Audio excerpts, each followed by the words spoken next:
പിന്നെ പലപ്പോഴും സംഭവിക്കുന്നത് ഈ കിരീടത്തിലേക്കല്ല സിംഹാസനത്തിലേക്കുള്ള യാത്ര എളുപ്പമല്ല. അത് വളരെ ദുർഘടകരമായിട്ടുള്ള യാത്രയാണ്. അപ്പോൾ ഒരുപാട് കഷ്ടപ്പെട്ട് പലപ്പോഴും ഊണും ഉറക്കവുമില്ല അധ്വാനിച്ച് ചോര ചിന്തിയാണ് സിംഹാസനത്ത് എത്തുന്നത്. ഒരിക്കലും അവിടെ ഇരുപ്പുറപ്പിച്ച് കഴിഞ്ഞാൽ നടന്നു പോകുന്ന വഴികളൊക്കെ മറന്നു പോകാനായിട്ട്. അത് എല്ലായിടത്തും നമ്മൾ കാണുന്ന ഒരു കാഴ്ചയാണ്, യൂണിവേഴ്സലായിട്ട് എല്ലായിടത്തും കാണുന്ന ഒരു കാഴ്ചയാണ്. അപ്പോൾ അതുകൊണ്ട് അങ്ങനെ ഇരിക്കുന്നവരെ നമ്മൾ ഓർമ്മിപ്പിക്കണം. പക്ഷെ പലർക്കും ഇപ്പോഴും സഹിഷ്ണുതയില്ല, വിമർശിക്കാൻ ആളുകൾ മടിക്കുന്നത് അതുകൊണ്ടാണ്. സക്രിയമായിട്ടുള്ള വിമർശനം നമുക്ക് ആവശ്യമാണ്. അതുണ്ടെങ്കിൽ ജനാധിപത്യം വളരുകയുള്ളൂ. നമ്മുടെ കേരള സർക്കാർ ഒരുപാട് നല്ല കാര്യങ്ങൾ ചെയ്തിട്ടുണ്ട്. ചില സ്ഥലങ്ങളിൽ ഇടർച്ച പറ്റുന്നുണ്ട്. ആ ഇടർച്ചകൾ ചൂണ്ടിക്കാണിക്കാൻ വേണ്ടിയാണ് എഴുത്തുകാർ കൂടെ ഇരിക്കുന്നത്. അങ്ങനെ കോഴിക്കോട് നടക്കുന്ന ഒരു സാഹിത്യോത്സവം പരമാധികാര വാഴ്ചകൾക്കെതിരെ അധികാരാഹങ്കാരങ്ങളോട് ഏത് പ്രതിപക്ഷം പറഞ്ഞാലും എറിക്കാത്ത മെഗാട്ടൺ പ്രഹരശേഷിയിൽ മലയാളത്തിന്റെ എഴുത്തുകാർ അക്ഷരമൂർച്ചയിലൂടെ ഒരു കലാപമാകുന്ന മനോഹരമായ കാഴ്ചയിൽ കാലം ഹൃദയം നിറഞ്ഞ് കണ്ണു നിറഞ്ഞു നിൽക്കുന്ന ദിവസങ്ങളാണ്. അത് മലയാളത്തിന് എംഡിക്ക് പിന്നാലെ ഇന്നത് മയ്യഴിയുടെ കഥാകാരൻ മുകുന്ദന്റെ ഊഴമാണ്. അധികാരം ദുഷിപ്പിച്ച പരമാധികാരം പരമമായി ദുഷിപ്പിക്കുന്ന കിരീടങ്ങളെയും വാഴ്ത്തുപാട്ടുകളിൽ സുഖിച്ചമർന്നിരിക്കുന്ന അധികാര സാമ്രാട്ടുകളെ നോക്കി മുകുന്ദൻ പറയുകയാണ്, സിംഹാസനങ്ങളുടെ രുചി അറിഞ്ഞവരെ, നിങ്ങൾ ആ സിംഹാസനം വിട്ടുപോ, ഇല്ലെങ്കിൽ വരുന്നുണ്ട് നിങ്ങളെ പറിച്ചെറിയാൻ ക്ഷമയുടെ നെല്ലിപ്പല കണ്ടുമടുത്ത ഗതികെട്ടൊരു ജനാരവം. ആ വേദിയിൽ നാടിന് മുഖ്യമന്ത്രി ഉണ്ടാകുമെന്നൊരു തികഞ്ഞ ബോധ്യത്തിൽ 20 വർഷം മുൻപ് എഴുതിയ കാലാതിവർത്തിയായ ഒരു ലേഖനം കാലത്തിന് വേണ്ട മാറ്റങ്ങളോടെ സോവിയറ്റ് യൂണിയന്റെ പരമദയനീയ പതനമടക്കം ചൂണ്ടിക്കാട്ടിക്കുന്ന വിറയ്ക്കുന്ന ശബ്ദത്തിലെങ്കിലും അടിയറ വയ്ക്കാത്തൊരു മേധാശക്തി മൂർച്ചയിൽ എം ഡി പറഞ്ഞു വെക്കുന്നത്, മുകുന്ദൻ പറയുന്നത് അധികാരത്തിന്റെ പൊതു സ്വഭാവത്തെക്കുറിച്ച് മാത്രമല്ല, അത് സ്പെസിഫിക്കായി കേരളത്തെക്കുറിച്ച് കൂടിയാണ് എന്നൊരു വലിയ ജനാവലിക്ക് കണക്റ്റ് ആകുന്നുവെങ്കിൽ അത് അവരുടെ കുറ്റമല്ല, ഇക്കാലങ്ങളിൽ നമ്മൾ രോഷത്തോടെ കാണുന്ന ജനാധിപത്യ വിരുദ്ധ കാഴ്ചകളുടെ കുറ്റമാണ്. ജനാധിപത്യത്തിൽ ജീവശ്വാസം വിമർശനമാണെങ്കിലും ഭരണാധികാരിക്കെതിരായ നേരിയ വിമർശനം പോലും അസഹിഷ്ണുതയുടെ പരകോടിയിൽ കാണുന്ന ദേശവിരുദ്ധ കേരള വിരുദ്ധ ചാപ്പകളിൽ ഒരു കരിങ്കൊടി പോലും മഹാപരാധമാകുന്ന കാലത്ത്, കേസെടുത്ത് വാർത്തകളുടെ വാക്കുവിലക്കുന്ന കാലത്ത്, കാരണഭൂതനെന്നും ദൈവത്തിൻ്റെ വരദാനമെന്നും പുണ്യാത്മന്റെ പാദസ്പർശമെന്നും സൂര്യനെന്നും ചന്ദ്രനെന്നുമൊക്കെ വാഴ്ത്തിപ്പാടാൻ മത്സരിക്കുന്ന വിഗ്രഹ പൂജാരിമാരുടെ കാലത്ത് ഇതൊക്കെ പറയേണ്ട ഒരു സാംസ്കാരിക ലോകം വായിൽ ആമത്തായിട്ട് പൂട്ടി മൗനത്തിന്റെ പുനത്തിൽ ഒളിക്കുന്ന ഒരു കെട്ടകാലത്ത് മലയാളത്തിന്റെ എം ഡിയും മുകുന്ദനും പേടിക്കാതെ കാലത്തിന്റെ ശബ്ദമാകുന്നുവെങ്കിൽ അത് പ്രധാനമാണ്, പ്രതീക്ഷയാണ്. അധികാരദാഷ്ട്യത്തെക്കുറിച്ച് പറഞ്ഞൊരു ക്രിയാത്മക വിമർശനം മാധ്യമങ്ങളുടെ തലയിൽ വെച്ച് രായ്ക്ക് രാമാനം 360 ഡിഗ്രിയിൽ മലക്കം മറിഞ്ഞൊരു സച്ചിദാനന്ദനെ ഈ അടുത്ത് കണ്ടതാണ് കേരളം. ഏതെങ്കിലും അക്കാദമി മേൽവിലാസമില്ലാതെ തന്നെ മലയാളത്തിലൊരു കസേരയുള്ള പ്രിയപ്പെട്ട സച്ചിദ അങ്ങ് അധികാരത്തോട് ചേർന്നു നിൽക്കുന്ന ഒരു ചരിവിലെ അശോകനാവല്ലേ. അത് സിദ്ദിഖാപ്പനാണെങ്കിലും ടി സ്റ്റാർ സത്തൽവാദാണെങ്കിലും ഫാദർ സ്റ്റാൻ സ്വാമി ആണെങ്കിലും അൽ ഷുഹൈബ് ആണെങ്കിലും വാർത്തയ്ക്ക് നേരെ ചുമത്തുന്ന കൊടിയ വകുപ്പുകളെങ്കിലും ഏറിയും കുറഞ്ഞും അധികാരത്തിന് ഒറ്റ ഭാഷയാണ്.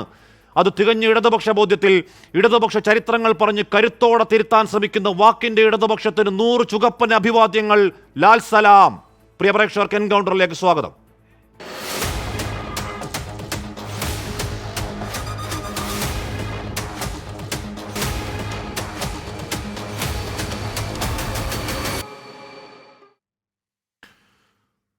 ശ്രീ സി ആർ നീലകണ്ഠൻ, ശ്രീ പ്രകാശ് ബാബു, ശ്രീ റിജി ലൂക്കോസ്, ശ്രീ ആനന്ദ് കൊച്ചുകൂടി എന്നിവർ ചർച്ചയിൽ. ഇന്നിപ്പോൾ എം വി ഗോവിന്ദനോട് ചോദ്യമുണ്ടായി. ആദ്യ ഘട്ടത്തിൽ അദ്ദേഹം അത് പ്രതികരിച്ചു. പിന്നീട് ചോദ്യങ്ങൾ വരുമ്പോൾ എം വി ഗോവിന്ദൻ അതിനോടുള്ള പ്രതികരണം ഒന്ന് കേൾക്കാം. ഇത് ആദ്യം നിങ്ങൾക്ക് വെറുതെ ആവശ്യമില്ലാണ്ട് ഇങ്ങനെ പറഞ്ഞുകൊണ്ടിരിക്കണ്ട. 2003 ഇന്ന് എത്ര കൊല്ലമായി? 20 കൊല്ലം മുമ്പാണ് അദ്ദേഹം ഇത് എഴുതിയത്. അന്ന് ആരായിരുന്നു കേരളത്തിൽ? അല്ലേ? എന്ന് പറഞ്ഞാൽ CPM അല്ലല്ലോ. അപ്പൊ അന്ന് അത് എഴുതുമ്പോൾ ആരെ ഉദ്ദേശിച്ചാണ് നിങ്ങൾ ഇന്ന് പറയുന്നത്? ഇതുപോലെയാണെങ്കിൽ അന്ന് ആരെ ഉദ്ദേശിച്ചാണ് എഴുതിയത്? കേക്ക് പറ നിങ്ങൾ. അപ്പം വേറെ നോക്കുക.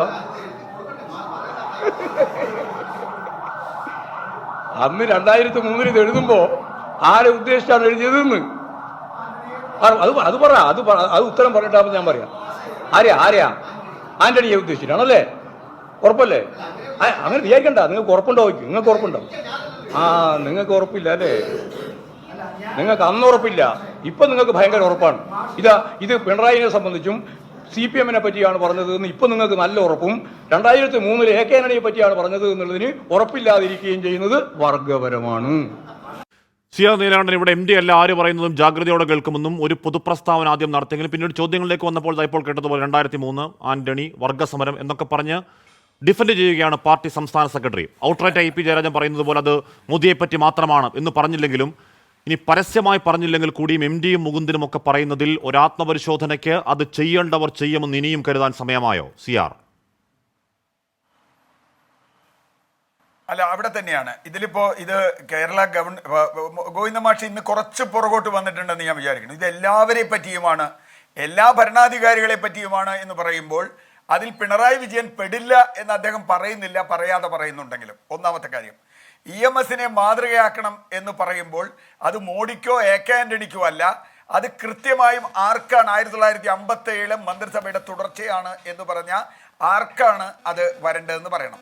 ഇപ്പോഴാ പറഞ്ഞത്, ഈ MT പഴയ ഒരു സാധനം ഒന്നും കിട്ടാത്തതുകൊണ്ട് എടുത്ത് വായിച്ചതല്ല, കൃത്യമായി പ്ലാൻ ചെയ്ത്. NE സുധീർ പറയുന്നതാണെങ്കിൽ ഞാൻ ചിലത് പറയാൻ ഉദ്ദേശിച്ചിട്ടുണ്ട് എന്ന് പറഞ്ഞുകൊണ്ട് തന്നെയാണ് MT അത് പറയുന്നത്, അറിയാതെ തെറ്റി വായിച്ചതൊന്നുമല്ല. പ്രായ കൂടുതൽ കൊണ്ട് പ്രസംഗം മാറി വായിച്ച ചില നേതാക്കളൊക്കെ ഉണ്ട്, അതുപോലെയൊന്നും അല്ലാതെ. മൂന്നാമത്തെ കാര്യം, ഞാൻ ഒരു കാര്യമാണ്, ഇപ്പോൾ പിണറായി വിജയൻ ഇരുന്ന സ്ഥലത്ത് EMS ആണ് ഇരുന്നെങ്കിൽ ഇതിന് അദ്ദേഹം പറയുന്ന മറുപടി എന്തായിരിക്കുമെന്നറിയോ? ഞങ്ങൾക്കും തെറ്റുപറ്റിയിട്ടുണ്ട്, ഞങ്ങൾ തിരുത്തുകയാണ് വേണ്ടത്, ഞങ്ങൾ തിരുത്തും, ഞങ്ങൾക്ക് ഒരു സംശയമില്ല. അത് ഇടയ്ക്ക് അറിയാതെ പറയുന്നുണ്ട്. പക്ഷേ എന്തെങ്കിലും തെറ്റ് കഴിഞ്ഞ 8 വർഷമായി പിണറായി വിജയൻ സർക്കാരിന് വന്നു എന്ന് ഗോവിന്ദൻ മാഷക്ക് തോന്നുന്നില്ല. കാരണം ഇപ്പോഴും ജ്വലിച്ചു നിൽക്കുന്ന സൂര്യനാണ് എന്നാണ് അദ്ദേഹം പറയണേ. എന്ന് പറഞ്ഞാൽ സൂര്യന് തെറ്റ് പറ്റാൻ പറ്റില്ലല്ലോ. അപ്പം തെറ്റ് നാട്ടുകാർക്കാണ് പറ്റിയത്.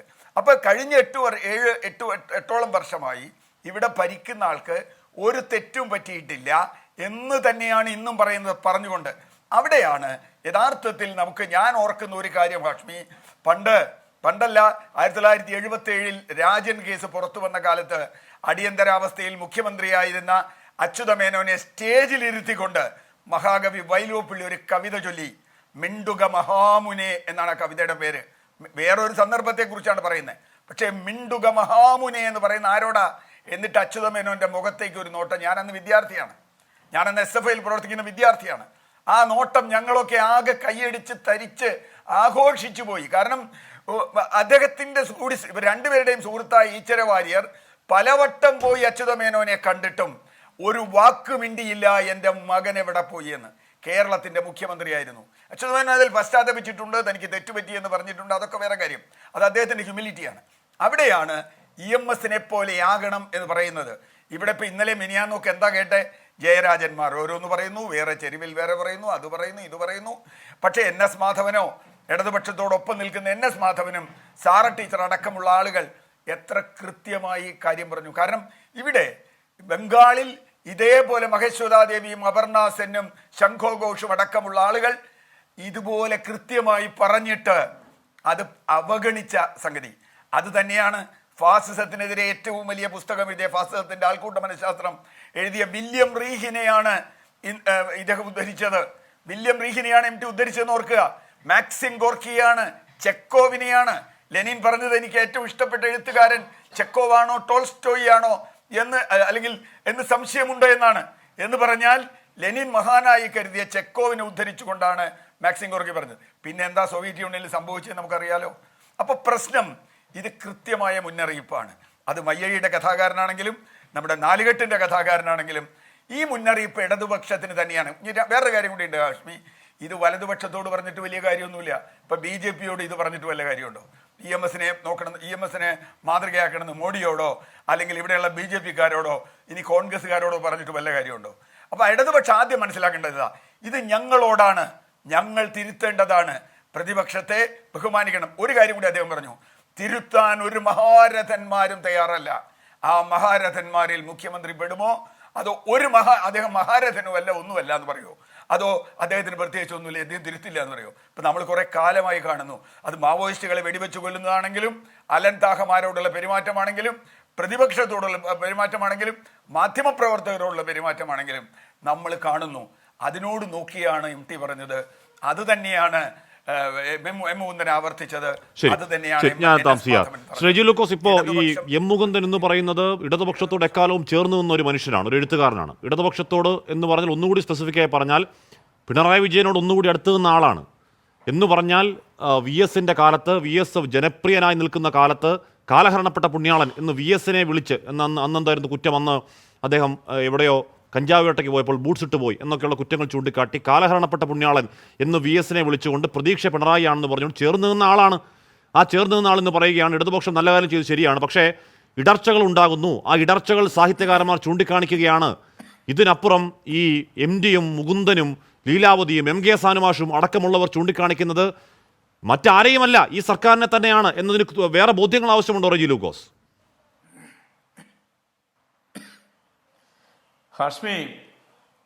ഹാഷ്മിയുടെ ഇൻട്രോ ഞാൻ വായിച്ചു, വളരെ ഭംഗിയായിട്ട് തന്നെ കേട്ടു, വളരെ ഭംഗിയായിട്ട് തന്നെ അവതരിപ്പിച്ചു. അതിൻ്റെ വിയോജിപ്പോട് ഞാൻ പിന്നീട് പറയാം.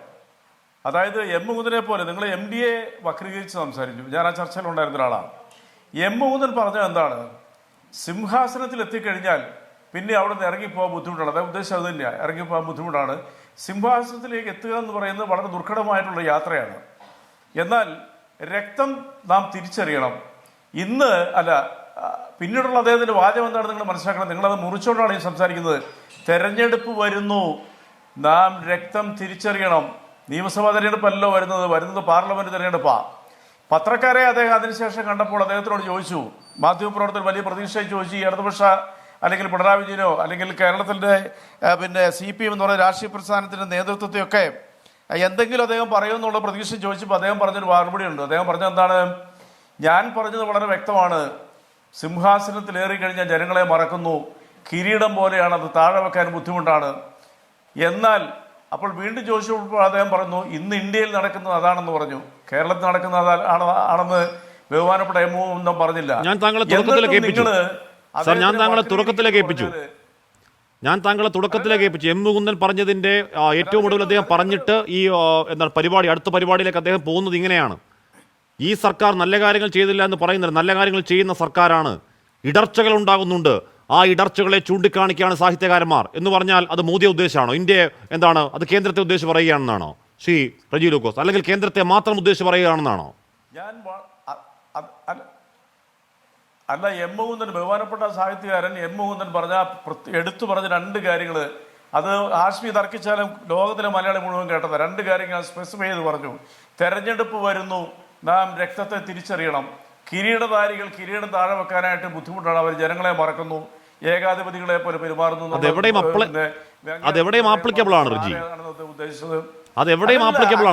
അങ്ങനെ പറഞ്ഞു പോവാതെ നിങ്ങൾ വേറെ ഒന്നിനോട് പ്രധാനപ്പെട്ട കാര്യങ്ങളുണ്ട്. സിയാർ പറഞ്ഞപ്പോൾ ഇടപെട്ടില്ലല്ലോ. അല്ല, എവിടെയും ആപ്ലിക്കബിൾ ആകുന്ന ഒരു കാര്യത്തെ താങ്കൾ ഒരു മിനിറ്റ്, എവിടെയും ആപ്ലിക്കബിൾ ആകുന്ന ഒരു കാര്യത്തെ അത് കേന്ദ്രത്തിന്റെ നേർക്കുള്ള വിമർശനമാണ് എന്ന് താങ്കൾ വെക്കുകയും ഇവിടെ കേരളത്തിൽ സ്പെസിഫിക്കായി ഇടർച്ചകൾ ഉണ്ടാകുന്നുണ്ട്, അത് സാഹിത്യകാരന്മാർ ചൂണ്ടിക്കാണിക്കുകയാണ്, അത് കേൾക്കണം എന്ന് പറയുന്നതിനെ താങ്കൾ കേൾക്കാതിരിക്കുകയും ചെയ്യുന്നു. അതെന്തുകൊണ്ടാണ് റെജി ലൂക്കോസ്? ഇല്ല, ഞാൻ കേൾക്കുന്നില്ല. ഹാഷ്മി പറയാത്തതുകൊണ്ട് അത് കൃത്യമായിട്ട് അതിലേക്ക് വരും. അത് പറയാൻ തന്നെ ഞാനിരിക്കുന്നത്. അതെല്ലാം കേട്ടിട്ട് പല ആവർത്തി കേട്ടിട്ടായി ചർച്ചയിൽ വരുന്നത്. എൻ്റെ ചോദ്യവും ആൻസറും ഇതാണ്. അതിന് കേൾക്കാനുള്ള സന്മനസ് ഹാഷ്മി കാണിക്കണം. കൂടെ ഇരിക്കുന്നവരെല്ലാം എന്തായാലും ഇടതുപക്ഷ അനുകൂലികളല്ല. അദ്ദേഹം പറഞ്ഞു തെരഞ്ഞെടുപ്പ് വരുന്നു പറഞ്ഞാൽ ഏതൊരു തെരഞ്ഞെടുപ്പ് വരുന്നത്? തെരഞ്ഞെടുപ്പ് വരണമെന്ന് പറഞ്ഞിട്ടുണ്ടെങ്കിൽ പാർലമെന്റ് തെരഞ്ഞെടുപ്പാണ് വരുന്നത്. കേരള നിയമസഭയിലേക്ക് തെരഞ്ഞെടുപ്പിന് 2.5 വർഷമുണ്ട്, നമുക്കെല്ലാം അറിയാം. രക്തത്തെ തിരിച്ചറിയണമെന്ന് പറഞ്ഞു. അതായത് ഈ പറയുന്ന സർവത്ര അധികാരങ്ങൾ കയ്യിലെടുത്തിരിക്കുന്ന കിരീടധാരികളായിട്ടുള്ളവര് അധികാരം കൈയൊഴിയാൻ ബുദ്ധിമുട്ടുള്ളവരെ കുറിച്ച് പറഞ്ഞപ്പോൾ തെരഞ്ഞെടുപ്പ് വരുന്നു എന്ന് പറഞ്ഞാൽ അത് കേരളത്തിലെ ജനങ്ങൾക്ക്, ഇത് കേൾക്കുന്നവർക്ക് ഒരു മുന്നറിയിപ്പാണ്. നിങ്ങൾ അതിനനുസരിച്ച് വോട്ട് ചെയ്യണം. അതായത് കേന്ദ്ര സർക്കാരിന്റെ, പ്രത്യേകിച്ച് നരേന്ദ്രമോദിയുടെ ഏകാധിപത്യത്തിനെതിരെ, സീറ്റ് ഒഴിഞ്ഞു കൊടുക്കാനുള്ള ബുദ്ധിമുട്ടിനെതിരെ അദ്ദേഹം നൽകിയ വലിയൊരു സന്ദേശമാണ്. അതിനെ ഈ രീതിയിൽ ദുർവ്യാഖ്യാനം ചെയ്യുന്ന ഹാഷ്മിയെ പോലുള്ളവരാണ് ഇപ്പോഴത്തെ ഏറ്റവും വലിയ ജനാധിപത്യത്തിലെ സങ്കടകരമായ യാഥാർത്ഥ്യം എന്ന് പറഞ്ഞാൽ ഹാഷ്മി നിഷേധിക്കരുത്. നിങ്ങൾ ഇടതുപക്ഷത്തിനുണ്ടാകുന്ന ഇടർച്ചകളെ പറ്റി പറയുന്ന അപ്പോഴും കേൾക്കുന്നില്ല. ശരി, നരേന്ദ്രമോദി പ്രശ്നമാണ്, കേന്ദ്ര സർക്കാർ പ്രശ്നമാണ്, ഏകാധിപതികളാണ്. മാത്രമല്ല സിദ്ദിഖ് കുറിച്ച് അദ്ദേഹം പറയുന്നുണ്ട്, കാപ്പനെ കുറിച്ച് അദ്ദേഹം പറയുന്നുണ്ട്. ശരി, അതിനൊക്കെ ഒടുവിൽ ചോദ്യങ്ങളുടെ മറുപടി അദ്ദേഹം പറയുന്നുണ്ട്. ഇടർച്ച സാഹിത്യകാരന്മാർ ചൂണ്ടിക്കാണിക്കുന്നു എന്ന് പറയുന്നത് മുകുന്ദനാണ്. എല്ലാ കാലവും ഇടതുപക്ഷത്തിനൊപ്പം കയ്യോടുമേൽ ചേർന്നിരുന്ന സാഹിത്യകാരനാണ്. അത് കേട്ടല്ലേ അതില് ആഷ്മി ഞാൻ പറയാതെ കൊണ്ട് അതിലേക്ക് ജമ്പ് ചെയ്യാനൊന്നും ശ്രമിക്കേണ്ട. പറയാനുള്ളത് പറഞ്ഞിട്ട് ഞാൻ ജമ്പ് ചെയ്യത്തുള്ളൂ. ആഷ്മി ഇതിനെ തിരക്ക് കൂട്ടുന്നേ, സഹിഷ്ണുത കാണിക്കേ. അതല്ലേ ഒരു ഡിബേറ്റ് എന്ന് പറയുന്നത്. ഹാഷ്മി വളരെ സഹിഷ്ണുതയോടെ, പ്രത്യേകിച്ച് നമുക്ക് സമയം തരുന്നൊരാളല്ലേ ഹാഷ്മി. അദ്ദേഹം ചോദിച്ചപ്പോൾ ഇപ്പോഴത്തെ ഇന്ത്യയിലെ സാഹചര്യം അതാണെന്ന് പറഞ്ഞു. നിങ്ങൾ കേട്ടായിരുന്നോ? ഇല്ലെങ്കിൽ ഞാനത് കേൾപ്പിക്കുക. എൻ്റെ വീഡിയോയിലുണ്ട്. മാധ്യമപ്രവർത്തകർ എടുത്തു വയ്ക്കുന്നു. ഒരു മാധ്യമപ്രവർത്തകർ അദ്ദേഹത്തിന്റെ വായിൽ നിന്നും പിണറായി വിജയനെതിരെ എന്തെങ്കിലും വരുമോ എന്നുള്ള പ്രതീക്ഷയിൽ ചോദ്യങ്ങൾ ആവർത്തിച്ചപ്പോൾ അദ്ദേഹം പറഞ്ഞു ഇപ്പോഴത്തെ ഇന്ത്യയിലെ സാഹചര്യം അതാണ്. പിന്നീട് അദ്ദേഹം പോകുന്നിടത്ത് പറഞ്ഞു ഈ സർക്കാർ ചെയ്യുന്ന കാര്യങ്ങളെല്ലാം വളരെ നല്ല കാര്യങ്ങളാണ്, പക്ഷേ ഇടർച്ചകൾ സംഭവിക്കുന്നുണ്ട്. അത് അദ്ദേഹത്തിന് പറയാനുള്ള സ്വാതന്ത്ര്യമില്ലേ? ഇടർച്ചകൾ സംഭവിക്കുന്നത് സാഹിത്യകാരന്മാർ ചൂണ്ടിക്കാണിക്കുകയാണ് എന്ന് പറയുകയാണ് സാർ മുകുന്ദൻ. താങ്കൾ ഇതുകൊണ്ട് അവിടെ കൊണ്ട് നിർത്തുന്നത് ഇടർച്ചകൾ ഉണ്ടാകുന്നത് സാഹിത്യകാരന്മാർ ചൂണ്ടിക്കാണിക്കുന്നതാണ് എന്ന് എം മുകുന്ദൻ സ്ഥിരീകരിക്കണം. എപ്പോഴാണ് സ്ഥിരീകരിക്കുന്നത്? എം ടി വാസുദേവൻ നായർ പറയുന്നത്, കേരളത്തിലെ സാഹിത്യകാരന്മാർ പറയുന്നത് കേരളത്തെക്കുറിച്ചാണോ മോഡിയെക്കുറിച്ചാണോ അല്ലെങ്കിൽ ട്രംപിനെ കുറിച്ചാണോ ഈദി അമീനെ കുറിച്ചാണോ എന്നുള്ള ചർച്ചകൾ കൊടുമ്പിരി കൊള്ളുന്ന സമയത്ത് എം മുകുന്ദൻ വന്നതെന്ന് പറയുകയാണ് ആ ഇടർച്ചകളെക്കുറിച്ച് സാഹിത്യകാരന്മാർ പറയുകയാണ് എന്ന് പറയുകയാണ് ശ്രീജി ലൂക്കോസ്. ശരി, ഞാൻ അങ്ങനെ ഉറപ്പായും എത്തും. പ്രകാശ് ബാബുവിലേക്ക് പോകുന്നതിന് മുൻപ് എം ടി വാസുദേവൻ അല്ല നിങ്ങളെ കണക്ട് ചെയ്യാൻ ശ്രമിക്കുന്ന എം ഡിയിലേക്കാണെന്നുള്ള എനിക്ക് വളരെ വ്യക്തമായിട്ട് ഈ ചർച്ച കേൾക്കുന്നവർക്ക് അറിയാം. എന്റെ ചോദ്യം ഇതേ ഉള്ളൂ, കേന്ദ്ര സർക്കാരിനെതിരെ പരസ്യമായിട്ട് ഇന്ത്യയിൽ നടക്കുന്ന ഇതാണെന്ന് പറഞ്ഞ ഒരു എം മുകുന്ദനെ നിങ്ങൾ എന്തുകൊണ്ടാണ് വക്രീകരിക്കുന്നത്? ദേശീയ സർക്കാരിന്റെ ഭാഗത്തു നിന്നുള്ള ഏകാധിപത്യത്തെയും ജനാധിപത്യ ധ്വംസനത്തിനെയും രാജവാഴ്ചക്കെതിരെ പറയുമ്പോൾ അത് പിണറായി വിജയനിലേക്ക് തിരിക്കാനുള്ള നിങ്ങളുടെ ശ്രമം എന്തിനാണ്? ജനാധിപത്യത്തിന്റെ യഥാർത്ഥ വശങ്ങൾ ശരി, അത് പ്രധാനമന്ത്രി നരേന്ദ്രമോദിയെ കുറിച്ച് മാത്രമാണ് എന്ന് അങ്ങയുടെ വിശ്വാസം അങ്ങ് രക്ഷിക്കട്ടെ. ഞാനത് പറഞ്ഞു പൂർത്തിരിക്കട്ടെ. പറഞ്ഞു പൂർത്തിയാക്കും റജി. അപ്പൊ ഇന്ത്യയിൽ ഇപ്പോൾ അത് നടക്കണമെന്ന് പറഞ്ഞിട്ടുണ്ട്, കേരളത്തിൽ നടക്കണമെന്നാണ് അദ്ദേഹം പറഞ്ഞത്. അല്ലല്ലോ, നിങ്ങൾ എന്തിനാണ് വക്രീകരിക്കുന്നത്? എന്തിനാണ് നിങ്ങൾ ഇടതുപക്ഷ സർക്കാരിലേക്ക് തിരിച്ചുവിടാൻ ശ്രമിക്കുന്നത്? എം മുകുന്ദൻ സ്പെസിഫൈ ചെയ്ത് പറഞ്ഞു ഇന്ത്യയിൽ നടക്കുന്നത് ഇപ്പോൾ അതാണ്. തെരഞ്ഞെടുപ്പ് വരുന്നു, രക്തത്തെ തിരിച്ചറിയണം. ഇത് രണ്ടും കേരളത്തിലാണോ സുഹൃത്തെ? ഒറ്റ ചോദ്യമുള്ളൂ. അപ്പോൾ നിങ്ങളും ഭയക്കുന്നു കേന്ദ്ര സർക്കാർ വിമർശിക്കാൻ. അല്ല, കേരളത്തിലെ ഇടതുപക്ഷ സർക്കാർ നല്ല കാര്യങ്ങൾ നടത്തുന്ന കേരളത്തിൽ ഇടതുപക്ഷ സർക്കാർ ഉണ്ടാകുന്ന ഇടർച്ച അപ്പോൾ നരേന്ദ്രമോദിയെ കുറിച്ചാണ്, കേന്ദ്രത്തെ കുറിച്ചാണ്. അതിൽ സാഹിത്യകാരന്മാർ പറയുന്നതും മോഡിയെ കുറിച്ചാണ്, കേന്ദ്രത്തെ കുറിച്ചാണ്. ഓക്കെ, അങ്ങനെ ഇരിക്കട്ടെ. അത് ആഡ് ചെയ്ത് അദ്ദേഹം പറഞ്ഞു. അത് പറയാനുള്ള സ്വാതന്ത്ര്യമുണ്ട്. അത് കേൾക്കാനുള്ള സന്മനസ്സും സഹിഷ്ണുതയുള്ള പാർട്ടിയെ കേരളം ഭരിക്കുന്നത്. ശരി, സന്തോഷം. പറഞ്ഞ ആദ്യം ഞാൻ നിർത്തുക. എം ഒന്നും പറഞ്ഞ ഒറ്റ കാര്യം കൂടെ, അല്ലെങ്കിൽ ഈ ചർച്ചയ്ക്ക് ഫ്ലോ ഉണ്ടാവുള്ളൂ. അദ്ദേഹം വേറൊന്നുകൂടെ പറഞ്ഞു, കമ്മ്യൂണിസം എന്നത് ഹ്യൂമനിസമാണ് പണ്ടേ തോന്നി. അത് സത്യമാണെന്ന് ഇക്കാലത്ത് തെളിയുന്നു, ആകാശത്തെ അമ്പിളിയെ പോലെ തെളിയുന്നു എന്ന് പറഞ്ഞാൽ എം മുകുന്ദന്റെ കമ്മ്യൂണിസ്റ്റ് വിരോധം എവിടെയാണെന്നാണ് നിങ്ങൾ പറയുന്നത്? എന്ന് കമ്മ്യൂണിസ്റ്റ് വിരോധം ആര് പറഞ്ഞു? എം മുകുന്ദനെയാണ്. സാർ, എം മുകുന്ദന് കമ്മ്യൂണിസ്റ്റ് വിരോധം ആരാണ് പറഞ്ഞത്? കമ്മ്യൂണിസ്റ്റ് വിരോധം ഇതാണ് പ്രശ്നം എന്ന് പറഞ്ഞാൽ ഏതെങ്കിലും തരത്തിൽ നേരിയ വിയോജിപ്പ് അയക്കുന്നവരെ നിങ്ങളുടെ കൂട്ടത്തിൽ അത്ര നാൾ കൂടെ നിന്നവരാണെങ്കിൽ കൂടി നിങ്ങൾ കമ്മ്യൂണിസ്റ്റ് വിരുദ്ധരാക്കും. ഇവിടെ മുകുന്ദന് കമ്മ്യൂണിസ്റ്റ് വിരോധമുണ്ടെന്ന് ആരും പറയുന്നില്ല, മുകുന്ദൻ പോലും പറയുന്നില്ല. ഞാൻ അങ്ങനെയൊക്കെ എത്താം റജി ലൂക്കോസ്, ഞാൻ അങ്ങനെയൊക്കെ എത്താം. പ്രകാശ് ബാബുവിലേക്ക് പോകുന്നതിന് മുൻപ് എം ടി വാസുദേവൻ നായർ കുറച്ച് നാൾക്ക് മുൻപ് പറഞ്ഞ മറ്റൊരു ബൈറ്റ് ഉണ്ട് കേട്ടോ, അതൊന്ന് കേൾക്കാവോ? വളരെ സാധാരണക്കാരായ ആളുകളുടെ ജീവിതം ദുസ്സഹമായി തീരുന്ന ഒരവസ്ഥയുണ്ട്. അത് പറയാതിരിക്കാൻ വയ്യ. പിന്നെ എന്നെപ്പോലത്തെ ഇതിനെപ്പറ്റി വലിയ വിവരമൊന്നും ഇല്ലാത്ത ആളുകൾ, ഒന്നും പഠിച്ചിട്ടില്ലാത്ത ആളുകൾ എപ്പോഴും ഇയാൾക്ക് സംശയിച്ചിരുന്നത് ഇതിൻ്റെ മുഖ്യ ലക്ഷ്യം കള്ളപ്പണം പിടിക്കലാണെന്ന് പറയും. ഈ പുസ്തകത്തിൻ്റെ ശീർഷകം തന്നെ കള്ളപ്പണവേട്ട എന്നുള്ളതാണ്. കള്ളപ്പണം പിടിക്കലാണെന്ന് പറയുന്നു. അതിനുവേണ്ടി പെട്ടെന്നൊരു ദിവസം ഒരു നിമിഷം നാളെ ഇന്ന ദിവസം മുതൽക്ക് ഇന്ന 1000-ൻ്റെ നോട്ടില്ല, 500-ൻ്റെ നോട്ടില്ല എന്നൊക്കെ പറയുന്നു. അപ്പോൾ ആളുകൾ തിരക്ക് പിടിച്ചാൽ എവിടെയൊക്കെ എത്തി പിടിക്കും. പക്ഷെ അത് കഴിഞ്ഞിട്ടും പിന്നെ പൈസ എത്തുന്നില്ല. പിന്നീട് ദിവസം നമ്മൾ വായിക്കുന്നു ഏറ്റവും നോട്ട് നിരോധനത്തെക്കുറിച്ച് പിന്നീട് 100% ശരി എന്ന് തെളിഞ്ഞൊരു പ്രസ്താവന നടത്തിയതാണ് എം ടി. BJP എന്തെങ്കിലും ഒന്ന് പറയാൻ ബാക്കിയുണ്ടായിരുന്നു ശ്രീ പ്രകാശ് ബാബു? TP വധക്കേസിൽ മിണ്ടാതിരുന്ന MD ഓടിപ്പിടഞ്ഞു പോയി സംസാരിച്ചത് പ്രത്യേക ലക്ഷ്യം വെച്ചാണെന്ന് എൻ രാധാകൃഷ്ണൻ പറഞ്ഞതാണ്. അതല്ല, അതിൽ കൂടുതൽ അദ്ദേഹം പറഞ്ഞു, അത് മൊത്തം ഇവിടെ ആവർത്തിക്കുന്നില്ല. രാഷ്ട്രീയം പറഞ്ഞാൽ തിരിച്ചും കേൾക്കേണ്ടി വരുമെന്ന് പറഞ്ഞു കെ സുരേന്ദ്രൻ. MDക്ക് പാകിസ്ഥാനിലേക്ക് വിസ എടുക്കുന്ന സൈബർ വേട്ടക്കാരെ നമ്മളന്ന് കണ്ടതാണ്. അത്രയും നിന്ദ്യമായി ഒരു വിമർശനത്തെ അധിക്ഷേപിച്ച നിങ്ങൾക്ക് ഇപ്പോൾ MD പറയുന്നത് കേരളത്തിൻ്റെ ശബ്ദമാണ് എന്ന് പറയാനുള്ള ധാർമ്മിക അവകാശം യഥാർത്ഥത്തിലുണ്ടോ പ്രകാശ് ബാബു? ശ്രീ ഹാഷ്മി, ഞാൻ അതിലേക്ക് വരാം. ഇന്ന് ബഹുമാന്യനായിട്ടുള്ള M മുകുന്ദൻ അദ്ദേഹം ഇത്തരത്തിലുള്ള ഒരു പരാമർശം നടത്താനുണ്ടായ സാഹചര്യം നമുക്ക് എല്ലാവർക്കും അറിയാം. ഒരു 3 ദിവസം മുമ്പ് കേരളത്തിൻ്റെ സാഹിത്യരംഗത്തെ കുലപതിയായിട്ടുള്ള ബഹുമാന്യനായിട്ടുള്ള MT അദ്ദേഹം എന്താ പറഞ്ഞത് ഹാഷ്മി? അത് ഇപ്പോൾ ബഹുമാന്യനായിട്ടുള്ള എൻ്റെ സുഹൃത്ത് അദ്ദേഹത്തിന് ഇടതുപക്ഷത്തിൻ്റെ പ്രതിനിധിക്ക് അല്ലെങ്കിൽ പ്രതിനിധീകരിച്ചു വന്ന എൻ്റെ പ്രിയ സുഹൃത്തിന് അദ്ദേഹത്തിന് ഇതിലും നല്ലത് ബ്രൂണൈ സുൽത്താനിൻ്റെ കസേരയെക്കുറിച്ച് പറയുന്നതായിരുന്നു, അദ്ദേഹത്തിൻ്റെ സിംഹാസനത്തെക്കുറിച്ച് പറയുന്നതായിരുന്നു. ഞാൻ ചോദിക്കട്ടെ ഹാഷ്മി, സിംഹാസനത്തിലിരിക്കുന്നവർ അധികാരത്തിൻ്റെ രുചി അറിഞ്ഞവർ, അവരോട് പറയാനുള്ളത് സിംഹാസനം ഒഴിയൂ എന്നാണ്. ഇത് 3 ദിവസം മുമ്പ് MT പറഞ്ഞിട്ടുള്ളത് ബഹുമാനപ്പെട്ട കേരളത്തിൻ്റെ മുഖ്യമന്ത്രിയെ വേദിയിലിരുത്തിക്കൊണ്ടാണ്.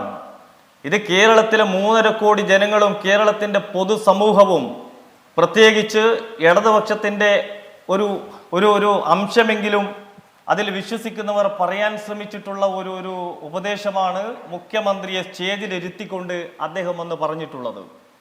അപ്പോൾ ഇത് യഥാർത്ഥത്തിൽ കേരളത്തിൻ്റെ മുഖ്യമന്ത്രിയുടെ ചെകിട്ടത്ത് അടികൊടുക്കുന്നതിന് തുല്യമായിരുന്നല്ലോ. ആ പശ്ചാത്തലത്തിലാണ് ഇന്നത്തെ മുകുന്ദൻ്റെ പരാമർശം. അദ്ദേഹവും വളരെ കൃത്യമായിട്ട് പറഞ്ഞു, ഇരിക്കുന്ന സിംഹാസനമല്ല, ഇവിടെ വലുത് ജനങ്ങളാണ്. സിംഹാസനത്തിലെത്തുമ്പോൾ അല്ലെങ്കിൽ ഒരിക്കൽ ഇരിപ്പുറപ്പിച്ചവർ ജനങ്ങളെ മനസ്സ് മറന്നുപോകുന്നു. ജനങ്ങളാണ് വലുത്. ചില കാര്യങ്ങളൊക്കെ ചെയ്തിട്ടുണ്ട്, എന്നാൽ ഇവിടെ ഇടർച്ചയുണ്ട്. ഇത് പറഞ്ഞത് കേന്ദ്ര ഗവൺമെന്റിനെതിരെയാണെന്ന് ഈ പ്രബുദ്ധ കേരളത്തോടാണോ പറയുന്നത് റജി ലൂക്കോസ്, അല്ലെങ്കിൽ നിങ്ങളുടെ പാർട്ടി ക്ലാസ്സിലോ? ഇത് പറയാനുള്ളൊരു സാഹചര്യം കേരളത്തിൽ നിന്നുണ്ടല്ലോ. ഒരു ഭാഗത്ത് ദൂർത്ത് നടക്കുന്നു. 100% സാധാരണക്കാരൻ്റെ നികുതി പണം കൊണ്ട് ബഹുമാനപ്പെട്ട കേരളത്തിൻ്റെ മുഖ്യമന്ത്രിയുടെ നേതൃത്വത്തിൽ ഒരു ഭാഗത്ത് ദൂർത്ത് നടക്കുന്നു, സ്വജനപക്ഷപാതം നടക്കുന്നു, തെരുവുകളിൽ ഗുണ്ടായിസം. ഈ ഒരു സാഹചര്യത്തിൽ EMSനെ ഉപമിച്ച് MT വാസുദേവൻ നായർ പറഞ്ഞിട്ടുള്ളത് നരേന്ദ്രമോദിക്കെതിരായിട്ടാണോ? റഷ്യയെക്കുറിച്ച് അല്ലെങ്കിൽ വിപ്ലവത്തെക്കുറിച്ച്, ഈ വിപ്ലവവും BJP തമ്മിൽ എന്താ ബന്ധം? BJP വിപ്ലവ പ്രസ്ഥാനമാണെന്ന് കേരളത്തിലെ ഏത് സാമൂഹ്യ സാംസ്കാരിക നായകന്മാരാ അംഗീകരിച്ചിട്ടുള്ളത്?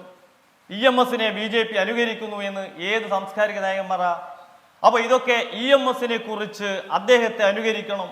1957 ബാലറ്റ് പേപ്പറിലൂടെ ആദ്യമായി അധികാരത്തിൽ വന്നപ്പോ എല്ലാം ഞങ്ങൾക്ക് ലഭിച്ചു, അതിന്റെ ശരി. പ്രകാശ് ബാബു, ഇപ്പോൾ MT പറയുന്നത് നിങ്ങൾക്ക് വേദവാക്യമാണ്. MT പറയുന്നത് കേരളത്തിന്റെ ശബ്ദമാണെന്ന് കെ സുരേന്ദ്രൻ പറയുകയാണ്. എന്റെ ചോദ്യത്തിലേക്ക് ഞാൻ വീണ്ടും ആവർത്തിക്കുകയാണ്. കേവലം മാസങ്ങൾക്ക് മാത്രം മുൻപ് MT നോട്ട് നിരോധനം പാവപ്പെട്ട മനുഷ്യരുടെ വയറ്റത്തടിക്കുന്ന പണിയായിപ്പോയി എന്നൊരു വിമർശനം നടത്തിയപ്പോഴേക്കും നിങ്ങൾ ചാടി തലകടിച്ച് പറിച്ചവരാണ്. AN രാധാകൃഷ്ണനൊക്കെ പറഞ്ഞതിന് കയ്യും കണക്കൂല. ഈ പറഞ്ഞൊന്നുമല്ല, TPയുടെ കാര്യമൊന്നുമല്ല, അതിനിന്ദ്യമായ പരാമർശങ്ങൾ നടത്തിയവരാണ്. അപ്പൊ എല്ലാം കണക്കാന്നേ പ്രകാശ് ബാബു, അല്ലേ? ശ്രീയാഷ്മി, നോട്ട് നിരോധനവുമായി ബന്ധപ്പെട്ട് നോട്ട് നിരോധനാനന്തര ഭാരതത്തിൽ നടന്നിട്ടുള്ളത് എന്താണെന്നും അതിൻ്റെ ശരി തെറ്റുകൾ എന്താണെന്നും ഇപ്പോൾ ഏകദേശം ജനങ്ങൾക്കറിയാം. ഞാൻ നിങ്ങളുടെ ആ ചോദ്യത്തിൻ്റെ ഉത്തരത്തിലേക്കും വരാം. പക്ഷേ ഇവിടെ റജി ലൂക്കോസ് പറഞ്ഞ കാര്യങ്ങളിലേക്ക് വരണമല്ലോ. അദ്ദേഹം എത്ര സമർത്ഥമായിട്ടാണ് ഇത് നരേന്ദ്രമോദിക്കെതിരെയാണ്. നോക്കൂ, ഈ രാജ്യത്തെ ജനങ്ങളെ മറന്നുപോകുന്ന പ്രവർത്തനം നടത്തുന്നത് കേരളത്തിന്റെ മുഖ്യമന്ത്രിയാണോ, ഇന്ത്യ രാജ്യത്തെ ഗവൺമെന്റ് ആണോ, നരേന്ദ്രമോദിജിയുടെ നേതൃത്വത്തിലുള്ള ഗവൺമെന്റ് ആണോ? നമുക്ക് ചർച്ച ചെയ്യപ്പെടണ്ടേ? അത് പരസ്യമായി ചർച്ച ചെയ്യാൻ ഞങ്ങൾ തയ്യാറാണല്ലോ. ഇവിടെ നോക്കൂ, വിശാലമായ ആംഗിളിലേക്ക് പോകുന്നതിന് മുൻപ് ഇന്നിപ്പോ കേരളത്തിന്റെ ശബ്ദമാണ് MT പറയുന്നത് എന്ന് പറയുന്ന നിങ്ങൾ, അന്ന് നോട്ട് നിരോധന സമയത്ത് കേരളത്തിന്റെ ശബ്ദമാണ് MT പറഞ്ഞു, ഞങ്ങൾക്കെന്ന് പറഞ്ഞ് തെറ്റിപ്പോയി. AN രാധാകൃഷ്ണൻ പറഞ്ഞ പല വാക്കുകളും അപക്വമായി പോയി. MTയെ പോലെ ജ്ഞാനപീഠ ജേതാവിനോട് പറയാൻ പല കൊള്ളാത്ത വാക്കുകളായിരുന്നു. MTക്ക് എന്താ കൊമ്പുണ്ടോ എന്നൊക്കെ ചോദിച്ച നേതാക്കളുണ്ട് കേട്ടോ അന്ന്. ശ്രീ പ്രകാശ് ബാബു, ഇപ്പൊ നിങ്ങൾക്ക് MTയോട് ഭയങ്കര ആരാധന, ബഹുമാനം അല്ലേ? നോട്ട് നിരോധനവുമായി ബന്ധപ്പെട്ട് ബഹുമാനപ്പെട്ട MTയുടെ പരാമർശങ്ങൾ തെറ്റാണെന്ന് കാലം തെളിയിച്ചിട്ടുണ്ട്. ഇനി അദ്ദേഹത്തെ അങ്ങനെ ഒരു നിലപാട് പറയുമ്പോൾ സ്വാഭാവികമായിട്ടും അതിന്റെ അഭിപ്രായം പാർട്ടി രേഖപ്പെടുത്തും. ഇനി ആരെങ്കിലും സമൂഹ മാധ്യമങ്ങളിലൂടെ പ്രതികരിച്ചതിന്റെ പൂർണ്ണ ഉത്തരവാദിത്വമൊന്നും ഏറ്റെടുക്കാൻ അത് മാത്രമാണോ പ്രകാശ് ബാബു? ജ്ഞാനപീഠ ജേതാവ് ഒരു UR അനന്തമൂർത്തി ഓർമ്മയുണ്ടോ? മോദിക്കെതിരെ വിമർശനം ഉന്നയിച്ചതിന്റെ പേരിൽ എന്തൊരു വേട്ട നേരിട്ട ആളാണ്. പാകിസ്ഥാനിലേക്കുള്ള വിസ എത്രയാണ് ജ്ഞാനവൃദ്ധന് നേരിടേണ്ടി വന്നത്? മരിച്ചിട്ട് വെറുതെ വിട്ടോ? കർണാടകയിൽ BJP ഹിന്ദു ജാഗരണ വേദിക പ്രവർത്തകർ മധുരം വിതരണം ചെയ്ത് മരിച്ചപ്പോൾ പടക്കം പൊട്ടിച്ച് ആഘോഷിച്ചു. അതിൽ കേസെടുത്തു കർണാടക പോലീസ്. പെരുമാൾ മുരുകൻ മാധുരിഭാഗൻ എന്നൊരു പുസ്തകം എഴുതിയതിനും എന്തായിരുന്നു വേട്ട? അതൊക്കെ പോട്ടെ പ്രകാശ് ബാബു. മെനിഞ്ഞ നയൻതാര അഭിനയിച്ച അന്നപൂരണി എന്നൊരു സിനിമ, ഇതൊരു വേട്ടയാണ് പ്രകാശ് ബാബു. നെറ്റ്ഫ്ലിക്സിൽ നിന്ന് ആ സിനിമ വിരട്ടി പിൻവലിപ്പിച്ച ശേഷം താനയിൽ നയൻതാരക്കെതിരെ, പ്രൊഡ്യൂസർക്കെതിരെ കേസെടുത്തിരിക്കുകയാണ്. നിങ്ങൾക്ക് എഴുത്തോ നിന്റെ കഴുത്തോ എന്ന് പലയാവത്ത് ചോദിച്ച നിങ്ങൾക്ക് ഈ വ്യവഹാരങ്ങളിൽ പങ്കുചേരാനുള്ള മോറൽ റൈറ്റ് യഥാർത്ഥത്തിൽ ഉണ്ടോ പ്രകാശ് ബാബു? ഹാഷ്മി, ഇന്ത്യ രാജ്യത്ത് പല പ്രസ്താവനകളോടും പരാമർശങ്ങളോടും, ഇന്ത്യ രാജ്യത്ത് പൊതുവെ കേരളത്തിലൊക്കെ നടന്ന പരാമർശങ്ങളും അഭിപ്രായങ്ങളൊക്കെ എടുത്ത് ചർച്ച ചെയ്യുകയാണെങ്കിൽ കേരളത്തിന്റെ മുഖ്യമന്ത്രിക്കോ അല്ലെങ്കിൽ റജി ലൂക്കോസിനോ വന്നിട്ട് ഇവിടെ വന്ന് സംസാരിക്കാനുള്ള യോഗ്യതയുണ്ടോ? നിങ്ങളുടെ മാധ്യമ പ്രവർത്തക, ഞാൻ ചോദിച്ചോട്ടെ, നിങ്ങൾ അതിലേക്കൊന്നും പോകണ്ട. ഏറ്റവും സമീപകാലത്ത് നിങ്ങളുടെ ഒരു സഹപ്രവർത്തക ഒരു സമരവുമായി ബന്ധപ്പെട്ട ഒരു വാട്സപ്പിലൂടെ ചാറ്റ് ചെയ്തു. ഞങ്ങൾക്ക് ഒരുപാട് സമരങ്ങൾക്ക് നേതൃത്വം കൊടുത്തതാ, എവിടെയാണ് സമരം ആരംഭിക്കുന്നത് എന്നൊക്കെ ഞങ്ങളോടൊക്കെ പലപ്പോഴും മാധ്യമ പ്രവർത്തകർ ചോദിക്കുന്നുണ്ടായിരുന്നു. അങ്ങനെ നടത്തിയ ഒരു സംഭാഷണത്തിന്റെ പേരിൽ വരെ ഗൂഢാലോചന കുറ്റം ചുമത്തി ജയിലിലടക്കാൻ ശ്രമിച്ചിട്ടുള്ള ഒരു സംസ്ഥാനത്ത് നിന്ന് നിങ്ങൾ ചില പരാമർശങ്ങൾ മാത്രം എടുത്ത് മുൻകാല പരാമർശങ്ങൾ എടുത്ത് ചർച്ച ചെയ്യുമ്പോൾ ആരെയാണ് നിങ്ങൾ വെള്ളപൂശാൻ ശ്രമിക്കുന്നത്? റജി ലൂക്കോസിന്റെ വാദത്തെയോ അല്ലെങ്കിൽ കേരളത്തിന്റെ മുഖ്യമന്ത്രിയെയോ? ഇന്നത്തെ ഈ ഒരു ചർച്ച നടന്ന പശ്ചാത്തലം, എം മുകുന്ദൻ പറഞ്ഞിട്ടുള്ള പശ്ചാത്തലം, MT വാസുദേവൻ അദ്ദേഹം പറഞ്ഞിട്ടുള്ള പശ്ചാത്തലം എന്ന് പറയുന്നത് കേരളത്തിലെ ഒരു പ്രത്യേക സാഹചര്യമാണ്. ശരി പശ്ചാത്തലങ്ങൾ ഇങ്ങനെ മാറും പ്രകാശ് ബാബു. പശ്ചാത്തലങ്ങൾ ഇങ്ങനെ മാറും. എം ഡി എ പോലെയുള്ള എഴുത്തുകാർ, തലപ്പൊക്കമുള്ള എഴുത്തുകാർ മാറുന്ന പശ്ചാത്തലങ്ങളിൽ മറ്റു വഴികളില്ലാതാകുമ്പോൾ അങ്ങേയറ്റം സഹികെടുമ്പോൾ പ്രതികരണങ്ങൾ നടത്തും. അപ്പൊ അതിനോട് നേരിടുന്ന പ്രതികരണങ്ങളെ കുറിച്ച് ഓർപ്പിച്ചു എന്നുള്ളതേ ഉള്ളൂ കേട്ടോ. CPIM-നെതിരെയോ എതിർപക്ഷത്ത് നിൽക്കുന്നവരല്ല ആശ്മി പറഞ്ഞിട്ടുള്ളത്, ഇടതുപക്ഷത്തെ ചേർത്ത് നിൽക്കുന്നവരാണ് പറഞ്ഞിട്ടുള്ളത്. അപ്പൊ ഇത് തിരുത്തേണ്ടത് തിരുത്തുകയാണ് വേണ്ടത്. തിരുത്തൽ രേഖയിലൂടെ ഇത് തിരുത്തുന്നതിന് പകരം അതിനെ ന്യായീകരിക്കുകയല്ല വേണ്ടത്. ശരി, ഞാൻ അങ്ങനെ എത്താം. ആനന്ദ് കൊച്ചുകൂടി ഏതെങ്കിലും തരത്തിലുള്ള തിരുത്തൽ പ്രതീക്ഷിക്കാം. അപ്പോൾ റജി ലൂക്കോസ് പറയുന്നതിന്റെ മറ്റൊരു വർഷം തന്നെയാണ് എം പി ഗോവിന്ദൻ പറയുന്നത്, EP ജയരാജൻ പറയുന്നത്, മുഹമ്മദ് റിയാസ് പറയുന്നത്, P രാജീവ് പറയുന്നതൊക്കെ ഇത് ഞങ്ങളെ ഒരു തരത്തിലും ബാധിക്കുന്ന ഒന്നേ അല്ല. ഇത് ഞങ്ങളെ ഉദ്ദേശിച്ച് മാത്രമേ അല്ല. ഇത് സംസ്ഥാന സർക്കാരിനെ അല്ല, മുഖ്യമന്ത്രി പിണറായി വിജയനല്ല, നേരിട്ട് അത് കേന്ദ്രത്തിലേക്ക് കൊണ്ട് കെട്ടുകയാണ്. ആനന്ദ് കൊച്ചുകൂടി ഒരു പാർട്ടി സംവിധാനമാകുമ്പോൾ പുറത്ത് അങ്ങനെയൊക്കെ പരസ്യ പ്രതികരണം നടത്തിയാലും അകത്തൊരു ചർച്ചയുണ്ടാവില്ലേ? MD പറയുന്നത്, M മുകുന്ദൻ പറയുന്നത്, ലീലാവതി ടീച്ചർ പറയുന്നത്, MK സാനുമാഷ് പറയുന്നത് എന്തെങ്കിലും കാര്യയഥാർത്ഥത്തിലുണ്ടോ? ഇത്തരത്തിലൊരു വിഗ്രഹ പൂജ നമ്മുടെ പാർട്ടിയിലുണ്ടോ? ഒരു ആരാധന നമ്മുടെ പാർട്ടിയിലുണ്ടോ? അല്ലെങ്കിൽ ഈ പറഞ്ഞ സ്തുതിപ്പാട്ടുകൾ നമ്മുടെ പാർട്ടിയിലുണ്ടോ എന്നൊരാലോചന ആ പാർട്ടിക്കുള്ളിൽ നടക്കും എന്ന് കരുതാമോ ആനന്ദ് കൊച്ചുകൂടി? ഹാഷ്മി, ഈ എഴുത്തുകാരുടെ ഒരു ചരിത്ര പ്രാധാന്യം അത് നമ്മുടെ സമുന്നതരായ എഴുത്തുകാർ, ഇപ്പോൾ ഹാഷ്മി പറഞ്ഞ ചില പേരുകൾ, അതുകൂടാതെ നമ്മുടെ കേരളം എഴുത്തുകാരുടെ വലിയ സർഗപ്രതിഭയാൽ സമ്പന്നമായിട്ടുള്ള ഒരു സംസ്ഥാനമാണ്. ഒത്തിരി സാഹിത്യ അക്കാദമി ജേതാക്കളും സാക്ഷാൽ ജ്ഞാനപീഠ അവാർഡ് ജേതാവായ MTA പോലെയുള്ളവരുമൊക്കെ ഉള്ള ഒരു സംസ്ഥാനത്ത് കഴിഞ്ഞ കുറച്ച് വർഷങ്ങളായിട്ട് ഈ പബ്ലിക് കമൻ്ററി, ഈ എഴുത്തുകാരുടെ ഇതുപോലെയുള്ള കുറ്റപ്പെടുത്തലുകളോ അല്ലെങ്കിൽ വിമർശനങ്ങളോ ഒക്കെ അതിൻ്റെയൊക്കെ അഭാവം വളരെ കൂടുതലായി തോന്നിയിരുന്ന ഒരു കാലത്താണ് നമ്മൾ ജീവിക്കുന്നത്. പണ്ട് സുകുമാർ അഴീക്കോട് മാഷൊക്കെ കൂടെ ഇതുപോലെയുള്ള വിമർശനങ്ങൾ തൊടുത്തുവിടുമായിരുന്നു. അവരുടെയൊക്കെ ലേഖനങ്ങളിൽ വളരെ കുറുക്കിക്കൊള്ളുന്ന വിമർശനങ്ങൾ ഉണ്ടാകുമായിരുന്നു. പക്ഷേ ഈ കഴിഞ്ഞ പ്രത്യേകിച്ചും ഈ പിണറായി വിജയൻ ആദ്യത്തെ സർക്കാരിൻ്റെ അവസാന കാലം മുതൽ ഇതിനെയൊന്നും ഒരു തരത്തിലും ചോദ്യം ചെയ്യപ്പെടാതെ ഈ ക്യാപ്റ്റൻ, ആദ്യം ഇത് തുടങ്ങിയത് ഈ ക്യാപ്റ്റൻ വിളിയിലൂടെയാണ്. കപ്പിത്താൻ, ഈ കപ്പലിനൊരു കപ്പിത്താനുണ്ട് എന്നൊക്കെ പറഞ്ഞ് അത് ഇലക്ഷൻ്റെ സമയത്ത് അതിൻ്റെ പാരമ്യത്തിലെത്തിച്ച് അതും പറഞ്ഞ് വോട്ട് പിടിച്ച് ജയിച്ച കുറേ MLA-മാരാണ് ഇപ്പോൾ ഈ 91 സീറ്റ് 99 ആയത്. അങ്ങനെയാണ്, അതൊന്നും ആരും മറന്നു പോകരുത്. അപ്പോൾ അതിന് ഈ വിഗ്രഹ പൂജയൊക്കെ തുടങ്ങിയിട്ട് അത് ഈ ഒരു ദിവസമോ ഒരു മാസമോ 6 മാസമോ ഒന്നും അല്ല ആയിട്ടുള്ളത്, അതിനേക്കാളൊക്കെ വളരെ മുൻപേ ഉണ്ട്. പിന്നെ ഇത് സാക്ഷാൽ M മുകുന്ദനാണ്. M മുകുന്ദൻ ഞാൻ വളരെ കാലമായിട്ട് ഫോളോ ചെയ്യുന്ന ഒരു എഴുത്തുകാരനാണ്.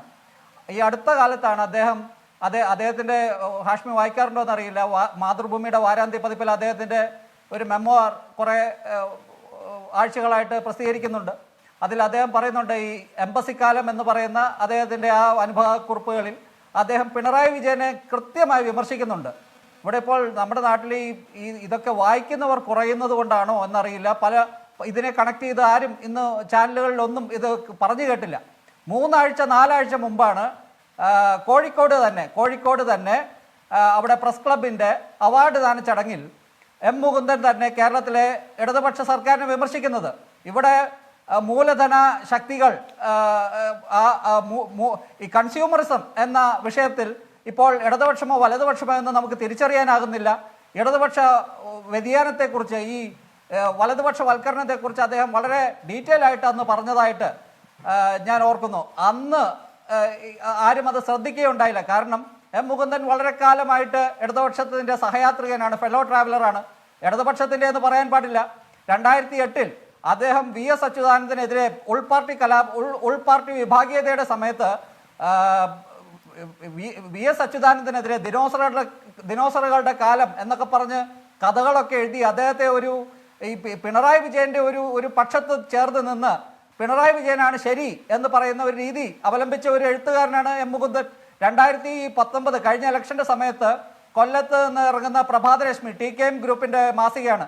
അതിൽ അദ്ദേഹം പിണറായി വിജയനെ കുറിച്ച് ഒരു നീണ്ട മുഖസ്തുതി പറയുന്ന ഒരു ലേഖനം എഴുതിയിരുന്നു. അന്നും അദ്ദേഹത്തിന്റെ നിലപാട് അത് തന്നെയായിരുന്നു. പക്ഷേ ഇപ്പോൾ എം മുകുന്ദന് പോലും ഇത് അസഹ്യമായി തീരുന്ന ഒരു കാലഘട്ടത്തിലേക്ക് ഇത് എത്തിയിരിക്കുന്നു. ഈ മുഖസ്തുതിയും ഈ കാരണബോധൻ വിളിയും ഈ കഴുകൻ വിളിയും ഈ ഇതുപോലെയുള്ള മുഖസ്തുതി സ്തുതിപാഠകരുടെ ഇടയിൽ പിണറായി വിജയനെ ഇങ്ങനെ ബിംബവൽക്കരിച്ച് ഈ അടുത്ത് ഈ നവകേരള സദസ്സിന്റെ ചെറുതോണിയിലെ ഒരു പ്രഭാത ഭക്ഷണത്തിന് എൻ്റെ ഒരു കുടുംബക്കാരനായിട്ടുള്ള എൻ്റെ ഒരു ബന്ധുവായിട്ടുള്ള ആൾ പോയപ്പോൾ അദ്ദേഹം പറഞ്ഞത് അവിടെ ഇദ്ദേഹം കടന്നു വരുമ്പോൾ ജയിലർ സിനിമയുടെ BGM ഇട്ടിട്ടാണ് പിണറായി വിജയൻ കടന്നു വരുന്നത്. ഇതൊക്കെയാണ് ഇപ്പോൾ നടക്കുന്നത് നമ്മുടെ നാട്ടിൽ. ഈ എം മുകുന്ദനാണെങ്കിലും MT ആണെങ്കിലും അവർ പറയുന്ന ഒരു കാര്യമുണ്ട്. അവർ പറയുന്ന ഒരു പൊതുവായ കാര്യം എന്താണ്? ഇവിടെ ഈ കസേരയിലേക്ക് എത്തുന്നത്, അത് പിണറായി വിജയനാണെങ്കിൽ ആരാണെങ്കിലും ഈ കസേരയിലേക്കൊക്കെ എത്തുന്നത് ഒത്തിരി ബലിദാനികളുടെയും ഒത്തിരി രക്തസാക്ഷികളുടെയും ചോരയും നീരുമൊക്കെ അതിൻ്റെ പുറകിലുണ്ട്.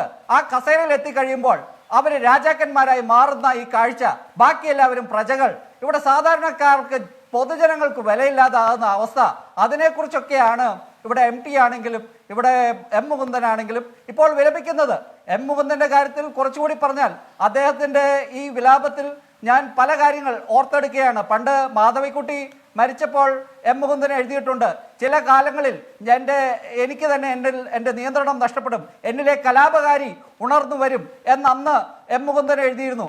അത് അദ്ദേഹത്തിൻ്റെ ഈ പണ്ട് ഡൽഹി ഗാഥകൾ എന്ന് പറയുന്ന അദ്ദേഹത്തിൻ്റെ നോവലിൽ അദ്ദേഹം പറയുന്നുണ്ട്, ഈ എൻ്റെ പേന വന്ധ്യംകരിക്കപ്പെട്ടു പോയി, ഈ വന്ധ്യംകരിക്കപ്പെട്ട പേന അദ്ദേഹത്തിന് വീണ്ടെടുക്കാൻ പറ്റിയതും അദ്ദേഹത്തിന് ഇങ്ങനെ ഒരു വിമർശനം നടത്താൻ പറ്റിയതും ഞാൻ വലിയ കാര്യമായിട്ട് കാണുന്നു. ഈ പിണറായി വിജയന്റെ തന്നെ സഹയാത്രികനായ എം മുകുന്ദൻ 2019 കാലത്ത് പോലും പിണറായി വിജയനെ മുഖസ്തുതി ലേഖനം എഴുതിയ എം മുകുന്ദൻ ഇപ്പോൾ അദ്ദേഹത്തിന് പോലും ഈ കാലത്ത് പിണറായി വിജയന്റെ ഈ പേരിൽ നടക്കുന്ന ഈ സ്തുതിപാഠകരുടെ ചുറ്റപ്പെട്ട പിണറായി വിജയന്റെ ഈ ഒരു അവസ്ഥയെ അദ്ദേഹം പോലും ഈ പൂർണ്ണമായി ഏകാധിപത്യ ശൈലിയിലേക്ക് മാറിയ ഈ ഭരണം അദ്ദേഹത്തിന് പോലും അസഹ്യമായി തീരുന്ന ഈ കാലഘട്ടത്തിൽ അദ്ദേഹം ഇന്ന് നടത്തിയ ഈ വിമർശനം വളരെ ശക്തമാണ്. അദ്ദേഹം പറയുന്നുണ്ട് MTയുടെ വിമർശനവുമായി ചേർത്ത് വെക്കാവുന്നതാണ്. അദ്ദേഹത്തോട് പത്രക്കാർ കൃത്യമായിട്ട് ചോദിക്കുന്നുണ്ട്, MTയുടെ വിമർശനവുമായിട്ട് ചേർത്ത് വെക്കാവുന്നതാണോ എന്ന് ചോദിക്കുമ്പോൾ എം മുകുന്ദൻ പറയുന്നു ചേർത്ത് വെക്കാവുന്നതാണ് എന്ന് അദ്ദേഹം പറയുന്നു. അദ്ദേഹത്തിന്റെ സൂചനകൾ കൃത്യമാണ്, ഇടർച്ചയുണ്ടെന്ന് പറയുന്നത് കൃത്യമാണ്.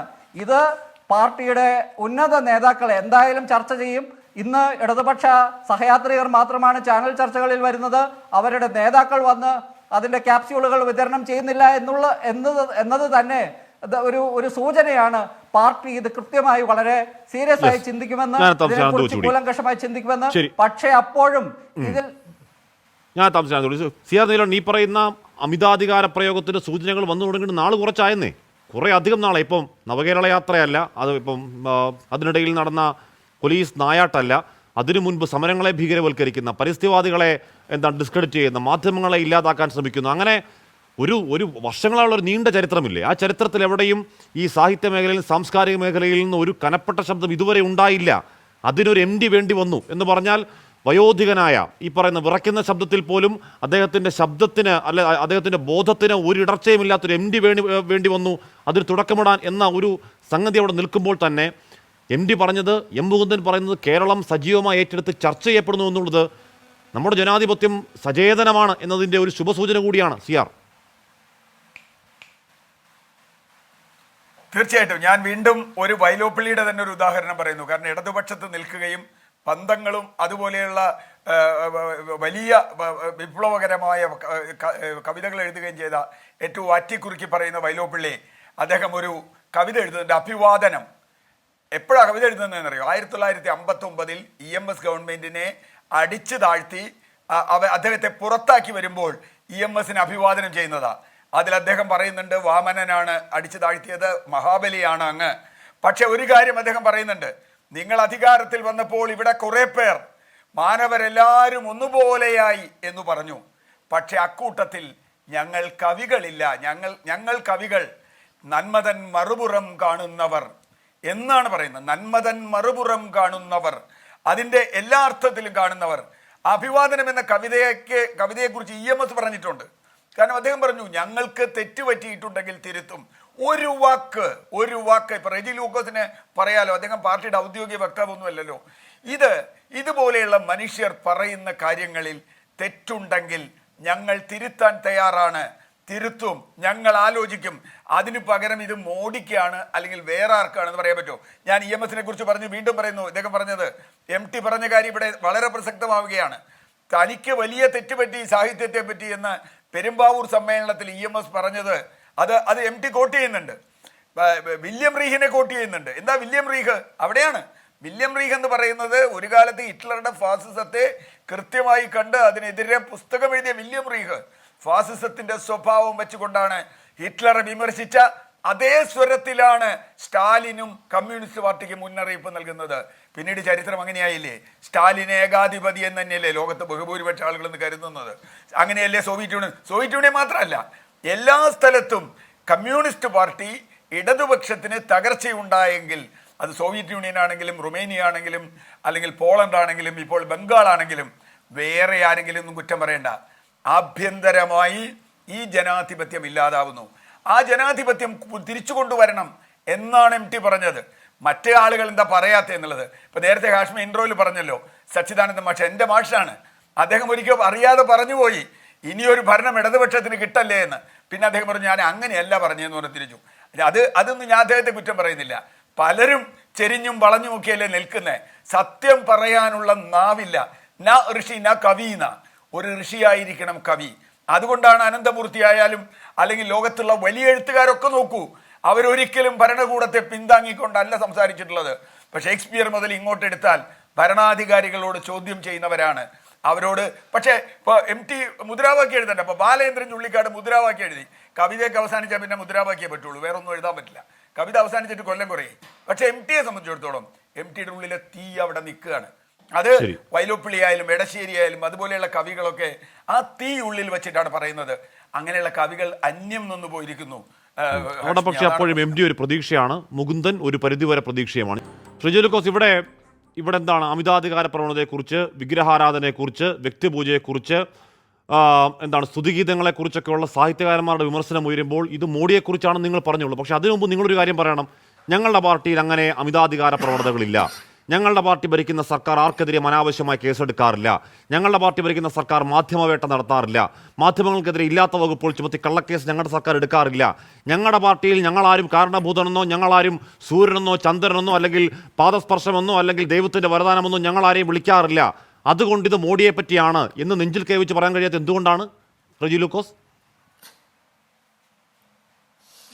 അല്ല, എനിക്ക് പറയാനുള്ളത് അതിലേക്ക് വരാം. എന്തിനാണ് നിങ്ങൾ ഭയക്കുന്നത്? ജനാധിപത്യത്തിൻ്റെ സകല മൂല്യങ്ങളെയും സകല അർത്ഥങ്ങളെയും ചവിട്ടി മെതിച്ച് മാധ്യമങ്ങളെ മുഴുവൻ വിലക്കെടുത്ത് ഇന്ത്യയിൽ ജനാധിപത്യത്തിൻ്റെ അസ്തമത്തിലേക്ക് കൊണ്ടുപോകുന്ന വസ്തുതകൾ മനസ്സിലാക്കിക്കൊണ്ട് തന്നെ മുകുന്ദൻ സംസാരിച്ചപ്പോൾ അദ്ദേഹം വളരെ ക്ലിയർ ആയിട്ടാണ് പറഞ്ഞത്. ഇത് ബഹുമാനപ്പെട്ട MT പറഞ്ഞത്, MT 2023 AK ആന്റണി ഭരിക്കുമ്പോഴാണ് ലേഖനം പ്രസിദ്ധീകരിക്കുന്നത്. MT മുത്തങ്ങ വെടിവെപ്പിനെ കുറിച്ച്, AK ആന്റണിയെ കുറിച്ച്, ആ ഭരണത്തെക്കുറിച്ച് നിശ്ചിതമായിട്ട് വിമർശിച്ചിരുന്നു. അത് കാശ്മീർ മറന്നു പോകുന്നില്ലല്ലോ. MT ഇപ്പോൾ പറഞ്ഞ 3 കാര്യങ്ങൾ മറച്ചു വെച്ചവരാണ് അന്ന് മുത്തങ്ങ സമരകാലത്ത് പ്രതിഷേധത്തിന് തെരുവിലിറങ്ങി MT. പറയുന്നത് കാശ്മീർ ഒന്ന് കേൾക്കുകയോ? എനിക്കറിയാവുന്ന അതല്ല, ഞാൻ ആ സബ്ജക്റ്റ് എടുത്തിട്ടത്. എന്നെ സംസാരിക്കാൻ തടയാതെ, ഞാൻ ഒറ്റയ്ക്കല്ല ഇവിടെ ഇരിക്കുന്നത്. ഇവിടെ M3 പറഞ്ഞ 3 വാക്യങ്ങൾ ഞാൻ ആവർത്തിച്ച് പറഞ്ഞിട്ടും കാശ്മീർ അത് മുഖവിലേക്ക് എടുക്കുന്നില്ല. എനിക്ക് CR ഒക്കെ ഇങ്ങനെ അന്ധമായിട്ട് കേന്ദ്ര സർക്കാരിനെ കുറിച്ച് സ്പെസിഫൈ ചെയ്ത് പറഞ്ഞിട്ട് പോലും അത് കേരള സർക്കാരിനെ കുറിച്ചാണെന്ന്, അദ്ദേഹത്തിന് കേരള സർക്കാരിനോടുള്ള എതിർപ്പുണ്ടെങ്കിൽ പോലും ജനാധിപത്യത്തിന്റെ മൂല്യങ്ങളെ കുറിച്ച് വാദോരെന്ന് പറയുന്ന പിന്നെ CR ഒക്കെ ഇങ്ങനെ പറയാൻ സങ്കടം തോന്നുന്നു. അദ്ദേഹം പറഞ്ഞ 3 കാര്യങ്ങളുണ്ട് മുകുന്ദൻ. ഒന്ന് പിന്നെ സൂര്യ തേജസ് പോലെയാണ് പിന്നെ കമ്മ്യൂണിസത്തിന്റെ പ്രാധാന്യം വളരെ വ്യക്തമായിട്ട് അറിയാൻ പറ്റും, പ്രത്യേകിച്ച് ഇക്കാലത്ത്. അത് ചന്ദ്രനെ പോലെ തിളങ്ങുന്നതാണ് ഇക്കാലത്തെ കമ്മ്യൂണിസം എന്ന് പറയുന്നത്, അനിവാര്യമാണെന്ന് പറഞ്ഞൊരു മുകുന്ദൻ. അതുപോലെ തന്നെ പിന്നെ ഇലക്ഷൻ വരാൻ പോവാണ്, രക്തം തിരിച്ചറിഞ്ഞ് വോട്ട് ചെയ്യണമെന്ന് പറഞ്ഞിട്ട് മുകുന്ദൻ. ഇലക്ഷൻ വരുന്നത് കേരള സംസ്ഥാനത്തല്ല, ഇലക്ഷൻ വരുന്നത് കേന്ദ്ര സർക്കാരത്താ. അത് തിരിച്ചറിഞ്ഞ് വോട്ട് ചെയ്യണമെന്ന് പറഞ്ഞ ഒരാൾ അതിന് മുമ്പ് പറഞ്ഞ വാചകങ്ങൾ ഞാൻ ആവർത്തിക്കണ്ടല്ലോ. സർവാധിപത്യത്തിന്റെയും കിരീടധാരണം കഴിഞ്ഞിട്ടുണ്ടെങ്കിൽ പിന്നെ ചെങ്കോലും അല്ലെങ്കിൽ പിന്നെ സിംഹാസനം ഒഴിയാൻ ബുദ്ധിമുട്ടുള്ളവരെ കുറിച്ച് പറഞ്ഞിട്ടാണ് ആരാണ് ആ കിരീടത്തിലിരിക്കുന്നത് ഈ രാജ്യത്തെ മുഴുവൻ ആളുകൾക്ക് അറിയാമല്ലോ. അങ്ങനെ പറഞ്ഞൊരു മുകുന്ദൻ. മൂന്നാമത് മാധ്യമപ്രവർത്തകർ എന്തെങ്കിലും കിട്ടുന്നവർക്ക് ആവർത്തിച്ച് ചോദിച്ചപ്പോൾ അദ്ദേഹം പറഞ്ഞു, ഇന്ന് ഇന്ത്യയിൽ നടക്കുന്ന സാഹചര്യം ഇതാണ്, അതുകൊണ്ടാണ് ഞാൻ പറഞ്ഞത്. അപ്പോൾ ചോദിച്ചു, കേരളത്തിനെ കുറിച്ച് ചോദിച്ചു, ഇന്ത്യ മുഴുവൻ ഇത് വ്യാപകം എന്ന് പറഞ്ഞു. അതൊരു സാഹിത്യകാരന്റെ സ്വാതന്ത്ര്യമല്ലേ? എത്രയ്ക്ക് 3 കാര്യങ്ങളിലൂടെ തന്നെ ഈ രാജ്യത്തെ ജനാധിപത്യത്തെയും ഈ രാജ്യത്തെ പത്രസ്വാതന്ത്ര്യത്തെ പോലും ധ്വംസിച്ച് മാധ്യമപ്രവർത്തകരുടെ വായടച്ച ദേശീയ തലത്തിലുള്ള ഒറ്റ മാധ്യമത്തിന് പോലും സ്വതന്ത്രമായിട്ട് പ്രവർത്തിക്കാൻ പറ്റത്തില്ല. ഇന്ത്യയിൽ ഏതെങ്കിലും ഒരു മാധ്യമത്തിന് സ്വതന്ത്രമായി തങ്ങളുടെ വിമർശനങ്ങൾ ഉന്നയിക്കുവാനും കേരള സർക്കാരിനെ പിണറായി വിജയനെയും ഏത് ഭാഷയിൽ വിമർശിക്കാനും സ്വാതന്ത്ര്യമുള്ള ഒറ്റ സംസ്ഥാനം കേരളം മാത്രമേ ഉള്ളൂ. എന്നിട്ട് നിങ്ങൾ പറയുവാണ് മുകുന്ദൻ പറഞ്ഞു കേരളത്തിനെ കുറിച്ചാണെന്ന് പറയുമ്പോൾ, നിങ്ങൾ വാസ്തവം പറയുകയാണെന്നുണ്ടെങ്കിൽ ജനാധിപത്യത്തിനോടുള്ള നിങ്ങളുടെ മാധ്യമങ്ങളുടെ അസഹിഷ്ണുതയേക്കാൾ ഉപരിയായിട്ട് നിങ്ങളുടെ ഭയമാണ്. നിങ്ങൾ ആരെയൊക്കെ ഭയക്കുന്നു? നിങ്ങൾ എന്തുകൊണ്ടാണ് തെരഞ്ഞെടുപ്പ് വരുന്നു, ബുദ്ധിപൂർവ്വം വോട്ട് ചെയ്യണം, രക്തത്തെ തിരിച്ചറിഞ്ഞ് വോട്ട് ചെയ്യണമെന്ന് പറഞ്ഞ മുകുന്ദനെ നിങ്ങൾ സംസ്ഥാന സർക്കാരിലേക്ക് ഡൈവേർട്ട് ചെയ്യുന്നത്? അതിനുശേഷം മാധ്യമങ്ങൾ ചോദിക്കുമ്പോൾ, രക്തപരാമർശങ്ങൾ ചോദിക്കുമ്പോൾ അദ്ദേഹം പറയുന്നത് രക്തം ചിന്തുന്നത് എന്തിനാണ് എന്നാണ് ചോദ്യം. രക്തം ചിന്തുന്നത് എന്തിനാണ് എന്നാണ് ചോദ്യം. അല്ലാതെ താങ്കൾ ഈ പറയുന്ന അർത്ഥത്തിൽ രക്തത്തെ തിരിച്ചറിഞ്ഞ് വോട്ട് ചെയ്യണം എന്ന അർത്ഥത്തിൽ പറഞ്ഞതല്ല എം മുകുന്ദൻ. അതിനുശേഷം മാധ്യമങ്ങൾ ചോദിക്കുന്നുണ്ട് എന്തുകൊണ്ടാണ് രക്തത്തെ ആ പരാമർശം ഉണ്ടെന്ന് ചോദിക്കുമ്പോൾ, രക്തം താങ്കൾ പറയുന്നത് രക്തം തിരിച്ചറിഞ്ഞ് വോട്ട് ചെയ്യണം എന്ന് പറഞ്ഞ വോട്ട് ചെയ്യണമെന്നൊന്നും അല്ല കേട്ടോ മുകുന്ദൻ പറഞ്ഞു. അതിനുശേഷം ചോദിച്ചപ്പോൾ രക്തം ചിന്തുന്നത് എന്തിനാണ്, അതില്ലാതെ തന്നെ കാര്യങ്ങൾ നടക്കണമല്ലോ എന്നതിന് ക്ലാരിറ്റി വരുത്തുന്നുണ്ട്. പോട്ടെ, സിആർ ചോദിച്ചാൽ തങ്ങളോട് സിആർ എന്താണ് EMS-നെ മാതൃകയാക്കണമെന്ന് മോഡിയോടാണോ റജി ലൂക്കോസ് പറഞ്ഞത്? സമയം കിട്ടിയിട്ടില്ല.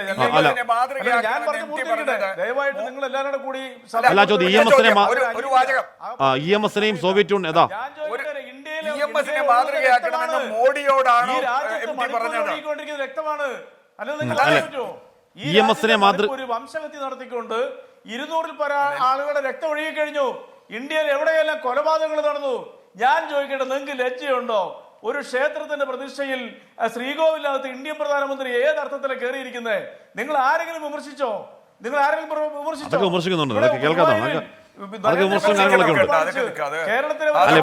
ഇവിടെ പ്രശ്നം EMS-നെ ചൂണ്ടിക്കാട്ടി മോദി അയോധ്യയിലേക്ക് പോകരുത് എന്ന് പറയണോ എം ഡി? സർ, EMS-നെ ചൂണ്ടിക്കാട്ടി നരേന്ദ്രമോദി അയോധ്യയിലേക്ക് പോകരുത് എന്ന് പറയുകയാണോ എം ഡി? അല്ലെ സോവിയറ്റ് യൂണിയനെ ചൂണ്ടിക്കാട്ടി, വില്യം റീഹിനെ ചൂണ്ടിക്കാട്ടി? ഞാനിവിടെ ഉന്നയിച്ച ഏതെങ്കിലും ഒരു വസ്തുതയ്ക്ക് നിങ്ങൾ മറുപടി പറഞ്ഞോ? നിങ്ങൾക്ക് പറയാൻ കഴിയത്തില്ല, കാരണം അത് റെക്കോർഡറാണ്. പറഞ്ഞല്ലോ, ഇന്ന് മുകുന്ദൻ പറഞ്ഞ കാര്യങ്ങളാണ്. നിങ്ങൾ രക്തത്തെ കുറിച്ച് പറഞ്ഞല്ലോ, അത് തന്നെ കറക്റ്റാണ്. ഈ രാജ്യത്ത് രക്തപ്പുഴ ഒഴുകുകയാണ്. വിമർശിക്കുന്ന ഒരു കാലവറിയിലാണ് 126. താങ്കൾ പറഞ്ഞത് രക്തത്തിരിച്ച് വോട്ട് ചെയ്യണമെന്ന് മുകുന്ദൻ പറഞ്ഞു. ഇപ്പൊ മണിപ്പൂരിൽ രക്തത്തിൽ പറയാണോ? റജി ലൂക്കോസ്, താങ്കൾ നേരത്തെ പറഞ്ഞത് രക്തത്തിരിഞ്ഞ് വോട്ട് ചെയ്യണം എന്നാണ് എം മുകുന്ദൻ പറഞ്ഞത് ലോക്സഭാ തെരഞ്ഞെടുപ്പിൽ. ഇപ്പൊ മണിപ്പൂരിലെ രക്തമൊഴുക്കിനെ കുറിച്ച് പറയുകയാണ്. റജി ലൂക്കോസ്, ആ എം മുകുന്ദന്റെ വാചകങ്ങൾ ഒരിക്കൽ കൂടി ഒന്ന് കേൾക്കൂ. ഒരിക്കൽ കൂടി ഒന്ന് ഒരുപാട് നല്ല കാര്യങ്ങൾ ചെയ്യുന്ന ഇടതു സർക്കാർ ഇടർച്ചകൾ ഉണ്ടാകുന്നുണ്ട്. ആ ഇടർച്ചകൾ ചൂണ്ടിക്കാണിക്കാണ് സാഹിത്യകാരന്മാർ. അതിൽ പരം വ്യക്തമായി പറയാൻ കഴിയുമോ ഒരു സാഹിത്യകാരന്? ശ്രീ റജി ലൂക്കോസ്. അല്ല, രക്തത്തെ കുറിച്ച് പറഞ്ഞപ്പോൾ കേരളത്തിലാണ് രക്തമൊഴുകുന്നത് ആഷ്മി പറഞ്ഞതിന് മറുപടിയായി ഞാൻ പറഞ്ഞത്. ഈ രാജ്യത്തുടനീളം BJP ഭരിക്കുന്ന സംസ്ഥാനങ്ങളിലും മറ്റെല്ലാ ഉൾപ്പെടെ ഉള്ളിടത്ത് വംശീയ ഹത്യയും രക്തവുമാണ് ഒഴുകിക്കൊണ്ടിരിക്കുന്നത്. വിമർശിക്കുന്നവരെ കൊന്നൊടുക്കുന്നു, അല്ലെങ്കിൽ ജയിലിലേക്ക് കൊണ്ടുപോകുന്നു. അതിനെ വിമർശിച്ച് എം മുകുന്ദനെ നിങ്ങൾ വക്രീകരിച്ചുകൊണ്ട് അത് കേരളത്തിലേക്കാണ് നിങ്ങൾ മൈക്ക് നീട്ടുന്നത്. നിങ്ങൾ ആരെയോ ഭയക്കുന്നുണ്ട്, നിങ്ങൾ ഭയപ്പെടുന്നു. അതാണ് അതിന്റെ വസ്തുത. നിങ്ങൾ ചർച്ച നടത്തേ. നമുക്ക് പ്രാണഭയമൊന്നുമില്ല സാർ. നമുക്ക് പ്രാണഭയമൊന്നുമില്ല സാർ. ഷൂ അറിയുമ്പോഴേക്കും വധശ്രമത്തിന് കേസെടുക്കുന്ന പരിപാടി നമുക്കില്ല സാർ. നമുക്ക് എന്ത് ഭയം? ആരെ ഭയം? ശരി, ഓക്കെ, ഞങ്ങളിലേക്ക് എത്താം. ശ്രീ പ്രകാശ് ബാബു, മണിപ്പൂരിനെ കുറിച്ചാണ് മുകുന്ദൻ പറഞ്ഞത്. നിങ്ങളുടെ നട്ടെല്ല് വളഞ്ഞിരിക്കുന്നു. അത് നീളമുള്ളതുകൊണ്ട് നിങ്ങളുടെ നട്ടെല്ല് വളഞ്ഞിരിക്കുന്നു. അല്ലെങ്കിൽ എം മുകുന്ദൻ കൃത്യമായിട്ട് പറഞ്ഞ കാര്യങ്ങൾ നിങ്ങൾ ഇങ്ങനെ കേരള സംസ്ഥാന സർക്കാരിലേക്ക് സാർ, അരിയാഹാരം കഴിക്കുന്ന ആർക്കും റജി ലൂക്കോസിന് റെജി ലൂക്കോസിന് മനസ്സിലാവാത്തതല്ല, അത് മനസ്സിലാവരുത് എന്ന് ചെവികൾ കൊട്ടിയടച്ചിരിക്കുന്നത് മനസ്സിലാവാത്തതാണ്. അത് അങ്ങേക്കും കൃത്യമായി മനസ്സിലാവുന്ന എന്താണ് മൂന്നം പറഞ്ഞത്, എന്താണ് MD പറഞ്ഞത്. പിന്നെ ഇത് ഉഗാണ്ടയിലേക്കും ചെസ്നിയയിലേക്കും ഏകാധിപത്യം പറഞ്ഞാണെന്ന് പറഞ്ഞുകൊണ്ടിരിക്കാം. ഇത് അരിയാഹാരം കഴിക്കുന്ന ആർക്ക് മനസ്സിലാവും ആരെ കുറിച്ച് പറഞ്ഞ? പോട്ടെ, പ്രകാശ് ബാബു മണിപ്പൂരിനെ കുറിച്ചാണോ മൂന്നം പറഞ്ഞത്? അല്ലല്ല, ഭയപ്പാടിന്റെ മേലങ്ങി അടിച്ചിരിക്കുന്ന ആശ്മിയാണ് ഭയപ്പെട്ടിരിക്കുന്നത്. എന്തിനു ഭയം? ആരെ ഭയം? ഭയമില്ലാതെ പ്രതികരിച്ചിരിക്കുന്നത് M3. സാർ, എന്തിനാണ് ഭയം? ആർക്കാണ് ഭയം? ഭയപ്പാടിന്റെ മേലങ്ങടി അടിയിക്കുകയാണ്. M3 വിരൽ ചൂണ്ടിയവർക്കെതിരെ ഒരു അക്ഷരം മിണ്ടാൻ ഇവിടെ നമ്മുടെ കോൺടെക്സ്റ്റുമായി യാതൊരു യോജിപ്പുമില്ലാതെ ഒരു ഭയം എന്ന വാക്കെടുത്തിട്ട് താങ്കൾ എന്താണ് പറയുന്നത്? ഈ കോൺടെക്സ്റ്റുമായി ചർച്ചയിൽ ഒരു ബന്ധവുമില്ലാത്ത ഭയം എന്നൊരു വാക്ക് എടുത്ത് വെറുതെ അസ്ഥാനത്ത് ഫിറ്റ് താങ്കൾ എന്താണ് പറയാൻ ശ്രമിക്കുന്നത്? പോട്ടെ, വിട്ടേക്കൂ. പ്രകാശ് ബാബു, എന്താണ് മണിപ്പൂരിനെ കുറിച്ച് പറഞ്ഞുകൂടെ? സാർ, ഈ കോൺടെക്സ്റ്റിൽ ഭയം എന്ന വാക്കിന് പ്രസക്തിയില്ല. നമ്മുടെ ഈ ചർച്ചയുടെ കോൺടെക്സ്റ്റിൽ ഭയം എന്ന വാക്കിന് പ്രസക്തിയുമില്ല. താങ്കൾ എവിടുന്നോ ഒരു ഭയം എന്ന വാക്കെടുത്ത് ചേർത്തുകൊണ്ട് അസ്ഥാനത്ത് വെറുതെ ഫിറ്റ് ചെയ്തതാണ്. ഭയം എന്ന് ഫിറ്റ് ചെയ്യുകയാണ്. എന്തിനാണ്? ആരെ പേടി? ആരെ പേടി? പ്രകാശ് ബാബു, ഹാഷ്മി, ഇവിടെ എന്താ പ്രശ്നം? റെജി ലൂക്കോസിന്റെ പ്രശ്നം എന്താണോ? ഇവിടെ ഈ അടിമ ബുദ്ധികളിൽ നിന്ന് കേരളം മോചിപ്പിക്കപ്പെടുകയാണ്. കുറെ കാലമായി ഇവര് കുറെ കാലമായി ഈ ഇടതുപക്ഷം കുടുംബ സ്വത്ത് പോലെ വെച്ച അടിമ ബുദ്ധികളിൽ നിന്നും കേരളം പ്രബുദ്ധതയിലേക്ക് വരികയാണ്. കേരളം യാഥാർത്ഥ്യം തിരിച്ചറിയുകയാണ്. നോക്കൂ റെജി ലൂക്കോസെ, 1944 അതായത് നമ്മുടെ ഫ്രോയിഡിന്റെ ശിഷ്യനായിട്ടുള്ള ഇവിടെ സൂചിപ്പിച്ച വില്യം റീഫ്, അദ്ദേഹം കമ്മ്യൂണിസ്റ്റ് ചിന്തകനാണ്, മനഃശാസ്ത്രജ്ഞനാണ്. അദ്ദേഹം റഷ്യ തകരുമെന്ന് പറഞ്ഞത് BJP-യോടാണോ? അങ്ങനെ ഓർമ്മിപ്പിച്ചു എന്ന് പറയുന്നത് BJP-യോടാണോ? BJP റഷ്യ തകരണമെന്ന് ആഗ്രഹിച്ച പാർട്ടിയാ. റഷ്യയിലെ കമ്മ്യൂണിസം തകരണമെന്ന് ആഗ്രഹിച്ച പാർട്ടിയാ. EMS-നെ അനുകരിക്കാൻ BJP-യോടാണോ പറഞ്ഞിട്ടുള്ളത്? നിങ്ങൾ എന്ത് വിഡിത്ത ഇവിടെ വന്ന് പറയുന്നത്? ഇവിടെ ഹാഷ്മി, എന്താ ഇവിടെ പ്രശ്നം? നോക്കൂ, ഇവിടെ കമ്മ്യൂണിസ്റ്റ് പാർട്ടിയുടെ കേരളത്തിന് ഭരണത്തിന് നേതൃത്വം കൊടുക്കുന്ന അവരോട് നിർത്താൻ പറ ഹാഷ്മി, നിർത്താൻ പറ ഹാഷ്മി. അയാൾ പറയുമ്പോൾ ഞാനെന്തോ മിണ്ടിയോ? റെജി ലൂക്കോസെ, സത്യപാൽ മാലിക്കും പുൽവാമയിലെ പരാമർശം നമ്മൾ ഈ വേദിയിൽ തന്നെ നമ്മൾ ഒരുമിച്ചിരുന്ന് ചർച്ച ചെയ്തിട്ടുണ്ട് ഒരുപാട് തവണ. ഇപ്പൊ വിഷയം വേറെയല്ലേ? പ്രകാശ് ബാബു പറയൂ. താങ്കൾ പറയുമ്പോൾ ഞങ്ങൾ ആരെങ്കിലും മിണ്ടിയോ? അതൊക്കെ പറയുമ്പോൾ എന്തിനാണ് ഹാഷ്മി? ഇവിടെ ഹാഷ്മി, ഇവിടെ നോക്കൂ നിങ്ങള്, ഇവിടെ 2023 7 മാസം മുമ്പ് നമ്മൾ കേരളത്തിൽ മുഴുവൻ ചർച്ച ചെയ്തിട്ടുള്ളത് ബന്ധുക്കൾക്ക് ജോലി തരപ്പെടുത്തുന്നതിൽ കേരളത്തിലെ ജനങ്ങൾക്ക് പൊതുസമൂഹത്തിന് അവമതിപ്പുണ്ടാക്കുന്നു. ഒന്ന്. രണ്ടാം പിണറായി സർക്കാർ വന്നപ്പോൾ അഴിമതിയും ധൂർത്തും വർദ്ധിച്ചിരിക്കുന്നു. ഈയൊരു തെറ്റുതിരുത്തൽ രേഖ സംസ്ഥാന സമിതി അംഗീകരിച്ചുകൊണ്ട് ചർച്ചയ്ക്കെടുത്തിരുന്നു. നമ്മളൊക്കെ 8 മാസം മുമ്പ് ചർച്ച ചെയ്തിട്ടുള്ളതാണ്. അതിൽ പിന്നെ ഇങ്ങോട്ട് കേരളത്തിൽ നടക്കുന്ന ധൂർത്തുകൾ, ഇവിടെ ആഷ്മി തന്നെ മുന്നേ സൂചിപ്പിച്ചതുപോലെ പൂച്ച വെറ്റുകിടക്കുന്ന ഖജനാവ് കേരളത്തിൽ നിൽക്കുന്നു. ഒരു ഭാഗത്ത് പിണറായി വിജയൻ 42.7 ലക്ഷം രൂപ ചെലവഴിച്ചുകൊണ്ട് കാലിത്തൊഴുത്ത്, അവിടെ തന്നെ 5 ലക്ഷം രൂപ കൊടുത്തുകൊണ്ട് അവിടെ തന്നെ മറ്റു ചില നിർമ്മാണ പ്രവൃത്തികൾ, ഇങ്ങനെ കേരളത്തിൽ അങ്ങോളം ഇങ്ങോളം കേരളീയത്തിന്റെ മറവിൽ 27 ലക്ഷം രൂപ, ഇങ്ങനെ 27 കോടി രൂപ. ഓരോ ഘട്ടത്തിലും ധൂർത്തുകളും സ്വജനപക്ഷപാതവും. കഴിഞ്ഞ ദിവസം നമ്മൾ കണ്ടു, കേരളത്തില് ഒരു ഭാഗത്ത് നെല്ല് വിറ്റവന്, നെല്ല് കൊടുത്തവന് പണമില്ലാതെ ഒരു ഭാഗത്ത് കിടക്കുന്നു, ഉച്ചക്കഞ്ഞി കൊടുത്ത അധ്യാപകർ വരെ പണം ലഭിക്കാതെ കിടക്കുന്ന ഒരു സംസ്ഥാനത്ത് ഈ ധൂർത്ത് നടക്കുമ്പോൾ ഇതൊക്കെ കാണുമ്പോൾ സ്വാഭാവികമായിട്ടും പ്രതികരിക്കും. അതുകൊണ്ടാണ് ഇവിടെ നേരത്തെ സൂചിപ്പിച്ചിട്ടുള്ളത്, അധികാരത്തിലെത്തുമ്പോൾ വന്ന വഴി മറക്കുന്നു. അതാ പറഞ്ഞിട്ടുള്ള M. മുകുന്ദൻ, നടന്നു വന്ന വഴി മറക്കുന്നു, നടന്നു പോകുന്ന വഴി മറക്കുന്നു. റെജി ലൂക്കോസെ, നമുക്ക് നഷ്ടപ്പെടാൻ കൈവിലങ്ങു മാത്രമെന്ന് പറഞ്ഞ് ഇമ്പം കൊള്ളുന്ന മുദ്രാവാക്യം കൊടുത്ത് അധികാരത്തിലേറിയിട്ടുള്ള നിങ്ങൾ കേരളത്തിന്റെ പൊതുസമൂഹത്തിൽ ഇന്ന് ഇന്ത്യ രാജ്യത്തെ ഏറ്റവും കൂടുതൽ കടമെടുക്കുന്ന ഒരു സംസ്ഥാനമാക്കി മാറ്റി. ഇവിടുത്തെ ക്രമസമാധാന നില തകർന്നിരിക്കുന്നു. ഗുണ്ടാ വിളയാട്ടം ഒരു ഭാഗത്ത്. തെറ്റാണ്. കണക്കുപരമായി ഏറ്റവും കൂടുതൽ കടമെടുക്കുന്ന സംസ്ഥാനം കേരളമൊന്നും അല്ലേ? ഏറ്റവും കൂടുതൽ കടമെടുക്കുന്ന സംസ്ഥാനം കേരളമൊന്നും അല്ലേ? അല്ല, വെറുതെ പറഞ്ഞു പോകുന്ന കൂട്ടത്തിൽ അങ്ങനെ പറഞ്ഞു പോലെ പറഞ്ഞു പോകുന്ന കൂട്ടത്തിൽ ഒരിക്കലും പറഞ്ഞു പോലെ ഏറ്റവും കൂടുതൽ കടമെടുക്കുന്ന സംസ്ഥാനം കേരളമൊന്നും അല്ലേ? ഏറ്റവും കൂടുതൽ എന്ന് ഞാൻ പറയാനുള്ള കാരണം കേന്ദ്രം അനുവദിച്ച പരിധിയിൽ നിന്നും 1838 കോടി രൂപ അധികം എടുത്ത സംസ്ഥാനം എന്നുള്ളത് നമ്മുടെ പരിധി വെട്ടിക്കുറച്ചു സാർ. അതിന്റെ ഒരു റാങ്കിങ്ങിലേക്ക് കൊണ്ടുപോകുന്നതല്ല. നമുക്ക് അർഹതപ്പെട്ട നമ്മുടെ പരിധി വെട്ടിക്കുറച്ചു. നമ്മുടെ പരിധി വെട്ടിക്കുറച്ചാണ് അങ്ങനെ കൂടിയത്.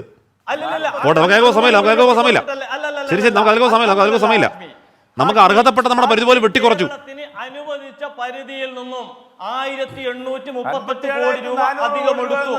സാർ, നമുക്ക് അനുവദിച്ച ആ പരിധി ഉണ്ടല്ലോ, അതിന്റെ ബാർ താഴ്ത്തി, അതുകൊണ്ടാണ് വർധന. അത് പോട്ടെ, നമുക്ക് സമയമില്ല. രാജ്യത്ത് നടന്ന മുഴുവൻ സംസ്ഥാനങ്ങൾക്ക് കൊടുത്ത ആ കടത്തെ കുറിച്ച് നമുക്ക് അതും ചർച്ച ചെയ്യാം. സമയമില്ല. ഹാഷ്മി അല്ലല്ല, ഹാഷ്മി ഞാൻ പറഞ്ഞു വന്നത്, ഇവിടെ അധികാരത്തിലെത്തുമ്പോ നടന്നു വന്ന വഴി മറന്നുപോയി എന്ന് പറയാനൊരു കാരണമുണ്ട്. ഇത് കേന്ദ്ര ഗവൺമെന്റിനെതിരെയാണെന്ന് പറയുമ്പോൾ ഹാഷ്മി തീർച്ചയായിട്ടും പറയേണ്ടി വരും. 9.5 കൊല്ലം ഈ രാജ്യത്ത് നടന്നു വന്ന വഴി അത് മനസ്സിലാക്കിക്കൊണ്ട് തന്നെ സാധാരണക്കാരന് കൈവിടച്ചുയർത്തുന്ന ഗവൺമെന്റ് ഇന്ത്യ രാജ്യത്തുള്ളത് അല്ലേ? ആ ഗവൺമെന്റ് ഉള്ളത് കൊണ്ടാണ് ഇന്ന് കേരളത്തിൽ 36 ലക്ഷം പേർക്ക് കുടിവെള്ളം, അവരുടെ വീട്ടുവഴിക്കൽ കുടിവെള്ളം കൊടുക്കാൻ സാധിച്ചത്. എന്താണ് പ്രകാശ് ബാബു അങ്ങനെ പറഞ്ഞു പോലെ നമുക്കതിലേക്ക് വിശദമായി പോകാൻ സമയമില്ലാത്തതുകൊണ്ടാണ്. നമുക്കതിലേക്ക് വിശദമായി പോകാൻ സമയമില്ല. കേരളം അതിലേക്ക് മുമ്പ് കുടിവെള്ളം കുടിക്കുന്നുണ്ട്. കേരളം അതിലേക്ക് മുമ്പ് കക്കൂസിൽ തന്നെയാണ് വിളിക്കിറങ്ങുന്നത്. കേരളം അതിലേക്ക് മുമ്പ് ഭക്ഷണം കഴിക്കുന്നുണ്ട്, ചോറുണ്ണുന്നുണ്ട്, കഞ്ഞി കുടിക്കുന്നുണ്ട്. പോട്ടെ, നമുക്ക് അതിലേക്ക് പോകാൻ അധികം സമയമില്ലാത്തതുകൊണ്ടാണ്. ക്ഷമിക്കണം. ശരി, എനിക്ക് ഇടവേളയിൽ കഴിയുന്ന കേന്ദ്ര ഗവൺമെന്റ് മറന്നിട്ടില്ല, നടന്നു വന്ന വഴി മറന്നിട്ടില്ല, പോകേണ്ട വഴി മറന്നിട്ടില്ല. അത് മറന്നത് പിണറായി വിജയനാണ്, ദൈവത്തിന്റെ വരദാനമാണ്, അതേപോലെ സൂര്യചന്ദ്രനാണ്. അതിന്റെ ഓർമ്മപ്പെടുത്തലാണ്. അത് തിരുത്തുന്നതിന് പകരം കേന്ദ്ര ഗവൺമെന്റ് ആണെന്ന് പറയുന്നത് കേരളത്തിന്റെ പൊതുസമൂഹത്തോടുള്ള വെല്ലുവിളിയാണ്. അതാണ് സൂചിപ്പിക്കുന്നത്. ഇവിടെ ഒരു മാധ്യമപ്രവർത്തകർക്കെതിരെ കേസെടുത്തു. അത് പരിഹാസ്യമാവണ്ണം കോടതിയിൽ നിലനിൽക്കാതെ പോയി. ഏതൊക്കെ തരത്തിൽ വഴി നോക്കുന്നു. വീണ്ടും അതേ വകുപ്പിട്ട് അടുത്ത മാധ്യമപ്രവർത്തകർക്ക് കേസെടുക്കുക, വീണ്ടും പരിഹാസ്യമാകാൻ നിൽക്കുക. ഈ പറയുന്ന കാരണഭൂതൻ പോലെയുള്ള വിളികൾ അത് വ്യക്തിപൂജയാണെന്ന് മനസ്സിലാക്കാതിരിക്കുക. കേസെടുക്കലടക്കം അമിതാധികാര പ്രയോഗമാണ് യഥാർത്ഥത്തിൽ മനസ്സിലാകാതിരിക്കലാണോ, അതോ ഇത് പാർട്ടിയാണ്, സർക്കാരാണ്, ചട്ടക്കൂടാണ്, അതുകൊണ്ട് അതിനെയൊക്കെ ന്യായീകരിക്കാൻ വിധിക്കപ്പെടുന്നേ ഉള്ളൂ, അതോ ഇതൊക്കെ മോശം പ്രവണതയാണ് എന്ന് യഥാർത്ഥത്തിൽ മനസ്സിലാകാതിരിക്കുന്ന ഒരു സംഘമായി മാറുന്നുണ്ടോ അവർ? ശ്രീ ആനന്ദ് കൊച്ചുകൂടി. അല്ല, ഈ ഗോവിന്ദൻ മാഷ് ഇവിടെ CPM-ന്റെ സംസ്ഥാന സെക്രട്ടറി ആയപ്പോൾ പല ഉന്നതരും, അത് മുൻകാല CPM സഹയാത്രികരായിരുന്ന, പിൽക്കാലത്ത് VS പക്ഷത്തിൻ്റെ കൂടെ പുറത്തുപോയ ആൾക്കാരും, അങ്ങനെയുള്ള ഉമേഷ് ബാബു അല്ലെങ്കിൽ അങ്ങനെ പലരും പറഞ്ഞിരുന്ന ഒരു കാര്യമുണ്ട്. അതായത് ഈ MV ഗോവിന്ദൻ ഒരു തിരുത്തൽ ശക്തിയാവും. പാർട്ടിയിൽ കോടിയേരി ബാലകൃഷ്ണനെ പോലെ പിണറായി വിജയൻ പറയുന്നത് മാത്രം വേദവാക്യമാക്കി എടുത്ത് പാർട്ടികളുടെ നയരൂപീകരണത്തിന് MV ഗോവിന്ദൻ അദ്ദേഹം നിന്ന് കൊടുക്കില്ല എന്നുള്ള ഒരു അഭിപ്രായം അവരൊക്കെ രേഖപ്പെടുത്തിയിരുന്നു. അതിപ്പോൾ ഉമേഷ് ബാബു ആണെങ്കിലും ഡോക്ടർ ആസാദ് ആണെങ്കിലും എനിക്കൊന്ന് CR വരെ അങ്ങനെ കരുതി കാണും. പക്ഷേ അങ്ങനെയല്ല ഉണ്ടായത്. അതിനേക്കാൾ ഒന്നുകൂടി ശക്തമായിട്ട് പിണറായി വിജയൻ പറയുന്നത് മാത്രം, അല്ലെങ്കിൽ പിണറായി വിജയന്റെ കൽപ്പനകൾ മാത്രം പാലിക്കപ്പെടാൻ വിധിക്കപ്പെട്ട ഒരു പാർട്ടി സെക്രട്ടറിയായി ദൗർഭാഗ്യവശാൽ ഗോവിന്ദൻ മാഷ് മാറുന്ന ഒരു കാഴ്ചയാണ് ഉണ്ടായത്. ഇപ്പോൾ CPM വിചാരിക്കുന്നത് ഇവിടെ 50% പേരുടെ വോട്ട്, അത് ഏത് തരത്തിലാണെങ്കിലും, അത് സാമം ദാമം ഭേദം ദണ്ഡം ഏത് ഉപകരണം ഉപയോഗിച്ചും അത് പിടിച്ചെടുത്താൽ പിന്നെ അവർക്ക് എന്തും ചെയ്യാം. മാധ്യമപ്രവർത്തകർ ഇപ്പോൾ നരേന്ദ്രമോദിയുടെ മാധ്യമപ്രവർത്തകരോടുള്ള സമീപനത്തെക്കുറിച്ച് ഇവിടെ പറഞ്ഞു. അത് കേരളത്തിൽ വർഗീയ ഫാഷിസമുണ്ട്, വർഗീയത ഇല്ലാത്ത ഫാഷിസമുണ്ട്. കേന്ദ്രത്തിൽ വർഗീയ ഫാഷിസമാണെങ്കിൽ കേരളത്തിൽ വർഗീയത ഇല്ലാതെ ഫാഷിസം നടപ്പാക്കാം എന്നാണ് CPM കരുതുന്നത്. ബംഗാളിലെ കാര്യമൊക്കെ അവർ വിസ്മരിച്ചു പോയി. ബംഗാളിൽ അന്ന് മഹാശ്വേത ദേവി പറഞ്ഞ അത് വിമർശനം തൊടുത്തപ്പോൾ ഇടതുപക്ഷ സഹയാത്രികയായിരുന്ന ജ്ഞാനപീഠ അവാർഡ് ജേതാവ് കൂടിയായിരുന്ന മഹാശ്വേത ദേവി അന്ന് വിമർശനം ഉന്നയിച്ചപ്പോൾ അന്ന് ആരും അത് ചെവിക്കൊണ്ടില്ല. പക്ഷേ അതിനുശേഷം ഇപ്പോൾ CPM-നെ അവിടെ മഷിയിട്ട് നോക്കിയാൽ കാണാൻ പറ്റില്ല. സോവിയറ്റ് യൂണിയനിൽ ഇപ്പോൾ 5-6% വോട്ടാണ് അന്നത്തെ പഴയ കമ്മ്യൂണിസ്റ്റ് പാർട്ടിക്ക് ഇപ്പോൾ കിട്ടുന്നത്.